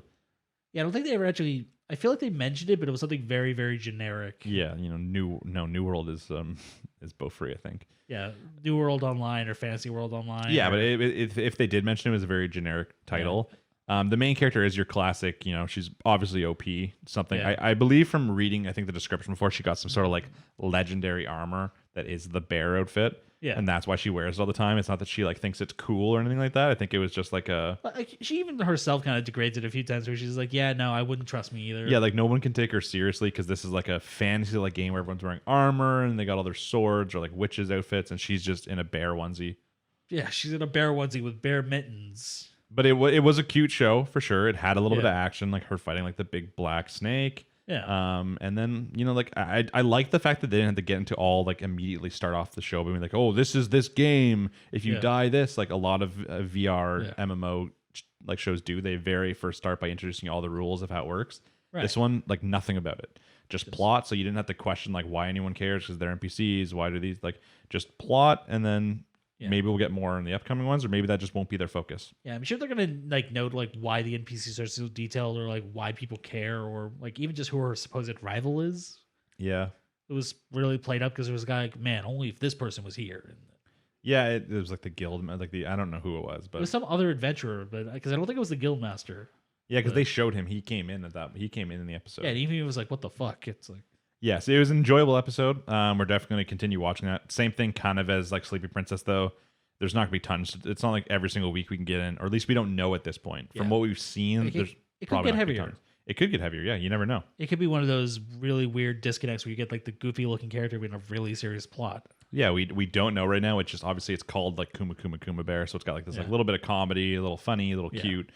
But I love a good VR MMO Yeah, one it's- because I like MMOs. Yeah, and so. having something with low stakes is definitely nice. So And just recently, I finished both Bofuri and Infinite Dendrogram, which are both VR MMO ones. yeah, I still have to work on Infinite Dendrogram, but It's enjoyable. Same thing. So we're going to keep watching that. If it gets deeper at any point, we decide we want to add it into a weekly thing, then we'll do that. Or if you're watching it and you enjoy it, just let us know. Yeah. That way we can kind of take a little tally of what people want to see. yeah, if there was something in the episode we missed, even just note it in the comments so we actually realize what we missed. So Yeah. We also both watched the Sports Climbing Girls anime. yes, Iwa Kakuru or Something like that. It's very simple. It's about girls who are into sports climbing. Yeah. So like rock climbing, but there's different like speed ones. There's yeah, it's like the main character basically is an ex gamer. She's really good at puzzles. Yeah. So when she looks at like the wall, she looks at it like a Candy Crush game is what it's always like shown as. yeah, it's basically Candy Crush with slimes, I think. Yeah. So she has this mind basically that can process the puzzle of the wall really fast to give her an advantage when it comes to Yeah. climbing. We kind of got a really it starts off. She gets introduced to it. You have the classic early competition between the characters supposed to be good, showing that she has potential, and then Yeah. right in episode 2 it goes into like a really fast tournament. Yeah. Which normally in sports anime that doesn't really happen, but Yeah, it was definitely refreshing to see them take a different route. I just don't know if that's the way you want to do it. well, they definitely did the whole thing where it's set up so to show the main character still has potential and that she's like really good, especially for a beginner, but like she has tons of room to grow. Yeah. And now we're gonna get a lot of the training stuff. Yeah, but even then, they dropped a bunch of names that we're supposed to know them. Yeah, they're just trying to introduce they're trying to show you who the big baddies are, like who are the Yeah, really so good people. You've got the really creepy chick who's like Spider known as the lady, spider. Then yeah. there's like the muscle bound one. And then the cat chick, like Kurusu, whatever her name was. Something yeah, like the that. one who like just, Kurusu-chan. she's one of those super annoying characters that has to like work the word meow into every sentence. and Yeah. you just want to slap. And then you have that stupid bitch, the girl who like You're gonna have to be more specific. like the bad one who like hates when beginners are better than her. Basically hates people. That's with what I'm the- talking about. Oh no, that she was different. No, that's She- the same one. But she's a different girl though. Which cat girl are you talking about? They show on the TV. There's like the girl who like is really good. Cool Caruso. Yeah, Okay, she's not the one also I was a cat, talking about. but she's also a cat girl. Is she? Oh yeah, I Yeah, guess she had cat ears. She had didn't cat ears on, and she kept Okay. like yeah, Okay, that's not the one. The one who has to work meow into every sentence is the one you were just talking yeah. about. She's the evil bitch one. Yeah, so like I feel like she's not even going to be relevant like 2 episodes. I think that it's going to be a lot of training stuff, and then they're going to finish the season with like a tournament where these people are all going to be relevant there. Yeah, I just don't know why they dropped the names now. I don't know. You have different kind of ways. It's like in a lot of sports anime, they drop like team names. For instance, they talk about how Yeah. like these 4 teams are like top of the Yeah, prefecture. I guess you can't do that with individuals, right? Yeah, So- I mean they do. They kind of do it in this. So they mentioned like their school. Like it's kind of weird for the main character to go to like the OP school. Yeah. Normally they go to like the weak one who has to like become yeah, better. 'cause they established like these 2 are like the 2 champions. Yeah, like they're first and second place, and then June, like the other new chick, is also like really good, and like Yeah. everyone thinks their school is like the best. I'm like, oh, that's weird. Normally they go to a bad school. I mean, especially and they since kind of raise up. they've only had the club for like this is their 2nd year. That's kind of like in Kirko's basketball. Seiren, who was like the main team, it was like only their 2nd year, but they like their very first year they were good. They went really far in the tournament. People were surprised. Yeah, they went to nationals, but immediately got crushed. Yeah, so it was kind of like it's a little bit of both. You have like their school is much better than people thought, but like they have a lot of room to get better. Yeah, well, this is something their- like Haikyuu, like Kurasuno, they're like not good. Yeah, like they're bottom of the barrel. They were once really good, and now they're like the crows without flight, or how they call them. Yeah, the wingless crows. I can't remember. Great show. I'm working on it. Yeah. Speaking of which, I also watch Haikyuu each week, which is fantastic. Jimmy's not yet caught up. Yeah. Really good show. Obviously, it's the biggest thing I look forward to, especially in this season. And I think once again, this entire second half of the season is just gonna be one game. Yeah, probably. From what I've seen, because I've been trying to avoid spoilers, this is definitely going to be like one of the big setup arcs. Yeah, so. I don't know if there's spoilers in this at all, but I've seen some stuff from the manga. It's not that I was actively going, but I've seen stuff, and then I was so enticed I couldn't stop. So I know where all the future arcs are going. doesn't stop me from wanting to see them. But they just finished the manga, I think like 3 months ago. Yeah. So I know where all the stuff's going, and I'm really excited for it. Even though I know what kind of like I don't know how it's going to play out, but I know they must lose specific games if they're going to go to this arc and stuff like that. Yeah. But yeah, it's been really good. I'm trying to think of what else we both watched by God's grace, or whatever it is. Yes, the Slime Isekai. Yeah, the other Slime Isekai. Okay, yeah, Slime Isekai 2.0. Yeah, that's now a vague term you're using. I never thought the day would come where saying something's a Slime Isekai is like a genre. I mean, honestly, saying 2.0 feels misleading. It feels like Slime Isekai 0.5. Yeah, it's once again, it's a very calm kind of show. I don't think the main character is once again like OP. Yeah, I mean, I have to question the idea of making him like 8. Yeah, especially because did you watch the opening? Yes. It looks like a lot of the plot's gonna be revolved around his romance. I mean, From when I watched the opening with like the new girl that was introduced in episode 2. Yeah, like it is really weird because he still has the mind of a 30-year-old man, and it's like, yeah. Now he is obvious. I don't know how to argue about this in general. Because it's like, yeah, he is reborn, but like he still retains his memory. If you have the mind of a 30-year-old man, it should be a no. But some people could argue that, like, when they're like people who don't act their age, like they act like they're older. You can meet someone who's like 20 who has like who basically is like a 50-year-old and like a 20-year-old. Not the same thing. Not the same. Maybe those people have been reincarnated into our different world. They got the short end of the stick. I'm just gonna say that first of all. Yeah, I don't know. I did not. One things we talked about this on a previous episode where I said one of the nice parts about this is that it can't go in like a romantic way because it's like the main character's 8. I might have been wrong. I'm hoping that I wasn't. I hope that they still cannot go into the romantic way. There's definitely something there, and they start hinting at that. I'm probably gonna drop the show. Yeah, as I said, the show hasn't been like popping off. It hasn't been anything crazy. It's just every episode they kind of show how good the main character is. Yeah, and it has that fish out of water element, which I kind of like. It's very much him saying like, "Oh yeah, I can do this," and they're just like, "Wait, you can do this?" It's like, yes. Yeah, it's just like constantly like every episode's like 5 different things about why he's good. They're like, "Oh, you can." Even the main character's like, "Oh, like I don't know what's like." He's like, "I don't have any common sense. Like, are these things too good?" Like, yeah, he's just like, "Hey, instead of using these 2 separate spells, just do this." It's like, wait, you can do that? It's like, am I not supposed to be able to? It's like, so it's been enjoyable. Yeah, definitely not something worth talking about weekly. And yeah, if they go the romance, unless they do like a time skip and then romance, if they just go romance, I'm not the right demographic for watching an 8-year-old romance. I don't know who is, honestly, other than maybe 8-year-olds. And I don't think that's normally targeted, to where I don't think many anime are targeted towards like, 8-year-olds anymore. I mean, I'm sure there is a demographic for that. There are shows that are geared towards younger audiences. Mm-hmm. I just don't know if isekai is the way to go with it, especially since they show him like getting beer bottles smashed over his head in the first episode. Yeah. They show like the dark life of like being overworked to death in Japan, which is a very serious, real issue about like Japan as a country still. Yeah, and the fact that they're like, "Oh yeah, you died in your sleep because you sneezed 6 times." I'm like, if I heard that as a kid, I'd be terrified. Getting concussion. Yeah. Yeah, it's like, "Oh yeah, you banged your head on the floor and like died of burst vessel." And I would be terrified as a kid hearing that. Yeah, I don't know who the target audience is if they go for romance because I think they missed it. Yeah, that ain't it, Chief. That's all I'll say. They might pull of what was it, Eighth Son? Yeah, I never watched it. Once again, yeah, they did something similar in that one. They time skipped them to make it a little bit more palatable. Okay, it was still a little weird, but yeah, I don't really. Some shows just don't get me based off. I don't know who their target demographic is, and if it's not me, then it's not me, But like there are some things like if there's just like a shoujo, for instance, more meant for women, I don't mind so much watching that. I don't mind just because I find especially nowadays it's much harder to just say a demographic is for a specific gender. Yeah. But like an age group to me, age group demographic still like I cannot watch stuff a lot of times that's made for like young kids. No matter people are like no, this is really good. Like it might be made for kids, but it's actually has so much good content there, and I'm just like it just doesn't hit me. Yeah, there's certain things that'll turn you off, and that's definitely an acceptable one. Yeah. So, other anime that we saw. I don't think you were watching it, but one I did watch was Fruit Tart Idol or Fruit Tart Dropout Idol. I can tell you I haven't. I think you mentioned that once before. I'm like, what the fuck is that? It's just a very laid back show. I mean, anyone who's ever watched Laid Back Camp would probably like it. I've seen that, but never actually watched it. I've just seen it on Crunchyroll. They're both just very chill shows, so I mean, it's definitely nice. It's about a girl who moves to Tokyo to become an idol, and basically it gets put into a house or a dormitory with 3 other idols who just don't do very well. Okay. They're forced into an idol group to try and like save their dormitory, basically. So okay, sounds interesting. I've never really gotten a lot of anime. They have like a lot of these idol animes out there, and I've just never watched any of them. That's definitely acceptable. I mean, it's as an idol anime, I haven't really seen it as that so far. So Do you think I'm such a big fan of K-pop? Maybe I'd like it, but I mean, yeah, really. I feel like you're more the demographic than me. yeah, we both did. You watched Akadama Drive, right? Yes, I did.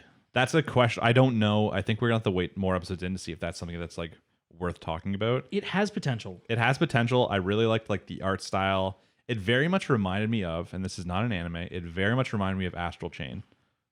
You know, and I see where you're going with that. The animation's very close, and even like just the styling. The styling, yeah, like a lot of it was just very, very similar. Even like you think like the motorcycle. Yeah, like there was a lot that was like very much reminded me of because that was like a really good game, and that was like a Platinum Games, I think. yes. And yeah, it very much reminded me of it. The plot is basically just a bunch of criminals are gonna have to work together for something. Yeah, which I refer to as Akudama, which I feel like is a really roundabout way of saying criminal.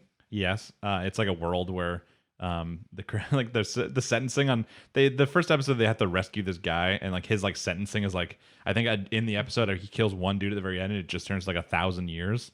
He has like 1,000-year sentence. Well, it was 1,000 deaths, I think. Was it? No, because they're based off years though. They say like when, for instance, one of the guys they show. Yeah, but like they showed like a bunch of like almost stick figures and like them each getting their head cut off, and I think it was supposed to be 1,000 kill count. No, well, yeah, they say like I don't know exactly what it is because like the one guy they showed like the con artist guy briefly was there and he's like part of it too now, and he has like a 4-year sentence, so he's not that big. And He's all the other ones he was have called more. a hoodlum. Yeah, Because I guess they're given like titles or like something. they're Just based on their crime. it's kind of like something like a Goblin Slayer. Like they don't have names at this point; they're just based off what they are. Because what was there? There was courier, there was hacker, there was doctor, and brawler. Yeah, yeah, and then the main character was what the hell was her name? swindler. Yeah, by accident basically. And then like the cat did obviously turn out to be important at the very end. Yeah, I mean, first of all, if I was her, I would hate cats at the end because they basically screwed her over at every turn. Yeah, that's true. Like that. It was a good episode. It had a lot of stylization, but I don't know where the plot's going. It's too early to tell. Yeah. If we watch a few more and we decide like, hey, this is something that has like potential to actually talk about, then maybe we'll add it into like the weekly list. Yeah, definitely. And it's one of those ones that I feel like it's almost a hipster anime in some elements. Yeah, I could see it. Like the over-the-top motorcycle with like the plasma wheels, and then you've got the doctor who like kills a bunch of people doing surgery. Yeah, for like no reason. Yeah, she's like, I'll save your life, then kills everyone for no reason. It doesn't actually show her killing the guy that she saved though. Yeah, I'm pretty sure he's alive, but all the people around him we're like, hey, maybe you shouldn't, and she just kills him. How often do you say that you're the guy on the train had a heart attack and your day ended the best? He has a rare story to tell. I mean, you're not wrong, but I feel like she's done this before, so I don't think it's that rare. But it was a lot of interesting world building in the first episode, which is always cool. But yeah, it's so hard to tell where it's going to go and like how good it's going to be. It's maybe something we'll save for the future. I do get some Danganronpa vibes from it. Yeah, it's like one of those type of things. I mean, I think the thing that really sealed it for me that made me think this is either a hipster anime or a Danganronpa anime was when they're going to execute the dude and they're using a goddamn guillotine. Yeah, very much like why like a Persona kind of thing, you know. Yeah, it's like okay, Danganronpa, Persona, like those types of vibes, like the heavy stylization to cover up for a little bit of a lack of substance.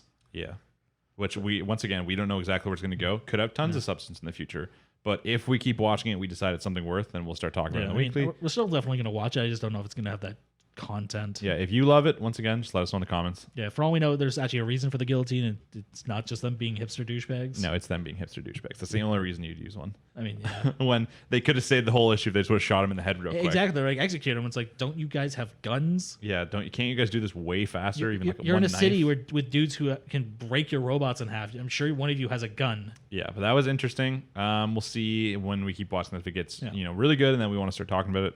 I'm trying to think of anything else that was really good, or anything else that we watched. Let's see. I don't think there were a couple like small things, but like even things I don't really care to mention. Yeah, because I know Moriarty didn't get another season or another episode because the other one was an early screening. We did watch like the Wandering Witch. Same thing as some of the other animes. It's just we don't know yet about what the content is. Yeah, it's right now it's kind of just like she goes to town. She's gonna write in her little book. She's just gonna be like little stories for each one. The timeline could be like over like years for all we know. Yeah, like even in the second episode they do like a 6-month time skip at the end just while she's telling the story.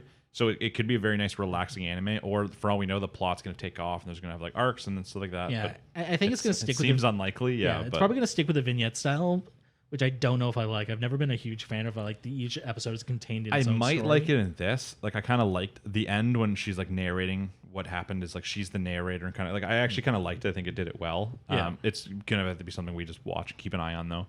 Same thing, if anything big happens in it, or if there's just at the very end of the season, we could just have a discussion just discussing that. It just seems unlikely it's going to be something we talk about weekly. Yeah, it's definitely more of a summary anime as opposed to a like update as you go in. Yeah, because a lot of the stuff we talk about in the week is stuff that we want to be able to have discussions on, or predictions for future stuff. And obviously, it's really hard to predict something like this. Like, in the next episode, she's going to go to a town and help someone. Yeah, like it's literally just a roll of the dice where she's going to end up. So we have no way of guessing where she's going to go. Yeah, and we don't even know if there's going to be one consistent story between like 2 episodes, or if every single episode is going to be separate, which is like what it seems like, or if there's going to be like little mini arcs where maybe she goes to a town and that's going to take 2 or 3 episodes to solve whatever's going on there. Yeah, we're probably going to get like the sidekick character that lasts 1 episode and then they're going to be gone. Yeah, and I liked both the episodes. I liked like a lot of the development in like episode 2, but it's just not something that was worth talking about. There's definitely more character building than I expected from a show like this. Yeah, I thought it was just going to start with the witch and then just go right into her travels. It reminds me a lot of like early filler episodes of like Full Metal Alchemist. Like just the 2 brothers traveling, going through like different towns, meeting people and talking to them. Like obviously you have the same 2 consistent characters and there's a big overarching plot. But just like their little storylines with these people they meet for those like 1 episodes. Yeah, like, then those characters come back. Yeah, sometimes. In like early Full Metal Alchemist, like non-Brotherhood, they went to the episode where there was like the siren who was like the thief and stealing stuff to save the town. And then they go to the one where there's the guy who's like using alchemy to make like the doll, like live and stuff like that. There's a bunch of these little filler episodes and it kind of reminds me of this. Obviously, but with them, that obviously had more of a plot. If this somehow becomes Full Metal Alchemist level, then we'll definitely talk about it. That's a whole other kettle of fish we're dealing with. Yeah, very unlikely. But yeah, if it changes at all, we'll let you know. If anything something comes out that we decide to talk about, then we'll just swap it. Yeah. This list could change a lot. Like this week, we talked about 6? Yeah, 6 different anime. Same, I think, with last week. Next week, we could talk about the exact same 6. We could add one. We could take one away. We could talk about a different rotation of other ones. We're still trying to figure out exactly how we're doing this with so many anime. Yeah, this is kind of a weird season because there's a lot of shows all vying for attention, and we're not really sure which one's to cut. Yeah, so. It's not like a lot of other seasons too, where which anime are going to be big. Like obviously, I think the Fire Force still running is obviously a popular one, and something like Don Machi. A lot of the other ones are guesses as to how popular they could be. A lot of newer series that are fresh, so that we don't have any established pedigrees with them. Yeah, if this was something like, if this is the season where like Attack on Titan was coming back, that would be like the guaranteed one, right? Like everybody wants to know the discussions on each Attack on Titan episode. Yeah. So when that stuff comes out, that's big. But there's not really an Attack on Titan or anything like right now. It's not like the ReZero like from last season. I obviously think Haikyuu is that. But even then, it's kind of hard to take your weekly discussion on how the volleyball game went. Yeah, like unless there's some huge development in any type of sports anime, it's very, very hard I can think back in the past about some Haikyuu episodes, though, that I'd be able to talk about for hours after the episode aired. Like that's a problem in itself. Like one thing this character did in that was just like you can go online and watch like reactions to this one scene, everyone getting like hyped or like crying and stuff like that. That stuff was epic. Yeah, it's like the one Demon Slayer fight scene. Like, episode 19. Yeah. Everyone was talking about that after the best animation. Like the fight was insane. Yeah, I remember. And I remember everyone I was recommending the anime to, they refused to listen to me. Then they saw that, and then suddenly everyone watched the damn show. And I never recommended. There's been a lot of people online who are like, I didn't watch Demon Slayer. Then people kept telling me about this, so I watched it. I'm like, okay, casual, but whatever. But yeah, so as every single episode we say, if there's shows that we talked about here that you like, just let us know. If there's shows we didn't talk about here that you like, let us know, because we're just trying to form this list to kind of match everyone else's. We're watching all these anime no matter what, so what we talk about is just based on what people would like to hear us talk about. Yeah, because I'm sure there's a couple we didn't even mention today that we are watching. So yeah, we're watching almost all the shows from the season. Like there are probably a couple like shows that are really small that have come out that we haven't watched. Even like there was the one about the girl with the god. The Day I Became a God. Yeah, like we watched like that recently just came out. There was one today that was kind of glitching on Funimation that I'm interested in watching. Yeah, I don't think that was actually out yet. I think they just screwed up their list. If it comes out, I'll be interested in watching that. So they're like even weekly, there's still new episodes coming out. So if there's anything interesting, just let us know. That way we can kind of form a list. And then just leave us a comment. But like, what was your favorite thing, of anime basically from this week? Like, was there a specific moment that was like your favorite that happened? Yeah, send us your lists. Tell us what you're going to be keeping up with this season, what you're going to drop, and and if you have any friends who like anime, which you probably do, because why not? Because I think it's like an interest that's I think is easily shared. Especially nowadays, we've discussed this before. It's more popular. But like when I see an anime I like, I'm telling my friends to watch it too. So basically, if you have any friends that like anime who don't watch this podcast, just link them the podcast. Even if they just watch one thing, if they're just a Fire Force guy, link them the podcast and say, hey, look, this time for Fire Force, they could just pop on the Fire Force part and watch it. Yeah, and who knows? Maybe they'll find something else they want to watch. Yeah, you never know. Maybe they'll watch the Fire Force part. It'll accidentally bleed into the next part, and they'll be like, "Ooh, that anime sounds interesting," and then they're gonna go watch that. Yeah, I feel like we cross-referenced a lot this episode, so that's definitely possible. So Yeah, it's very possible. Other than that, though, I think that we're just gonna be coming back next week. You got Sounds like a anything? plan. Any final thoughts?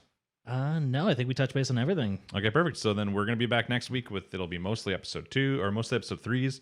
Yeah, some episode episode 2 twos. something fit in there. Yeah.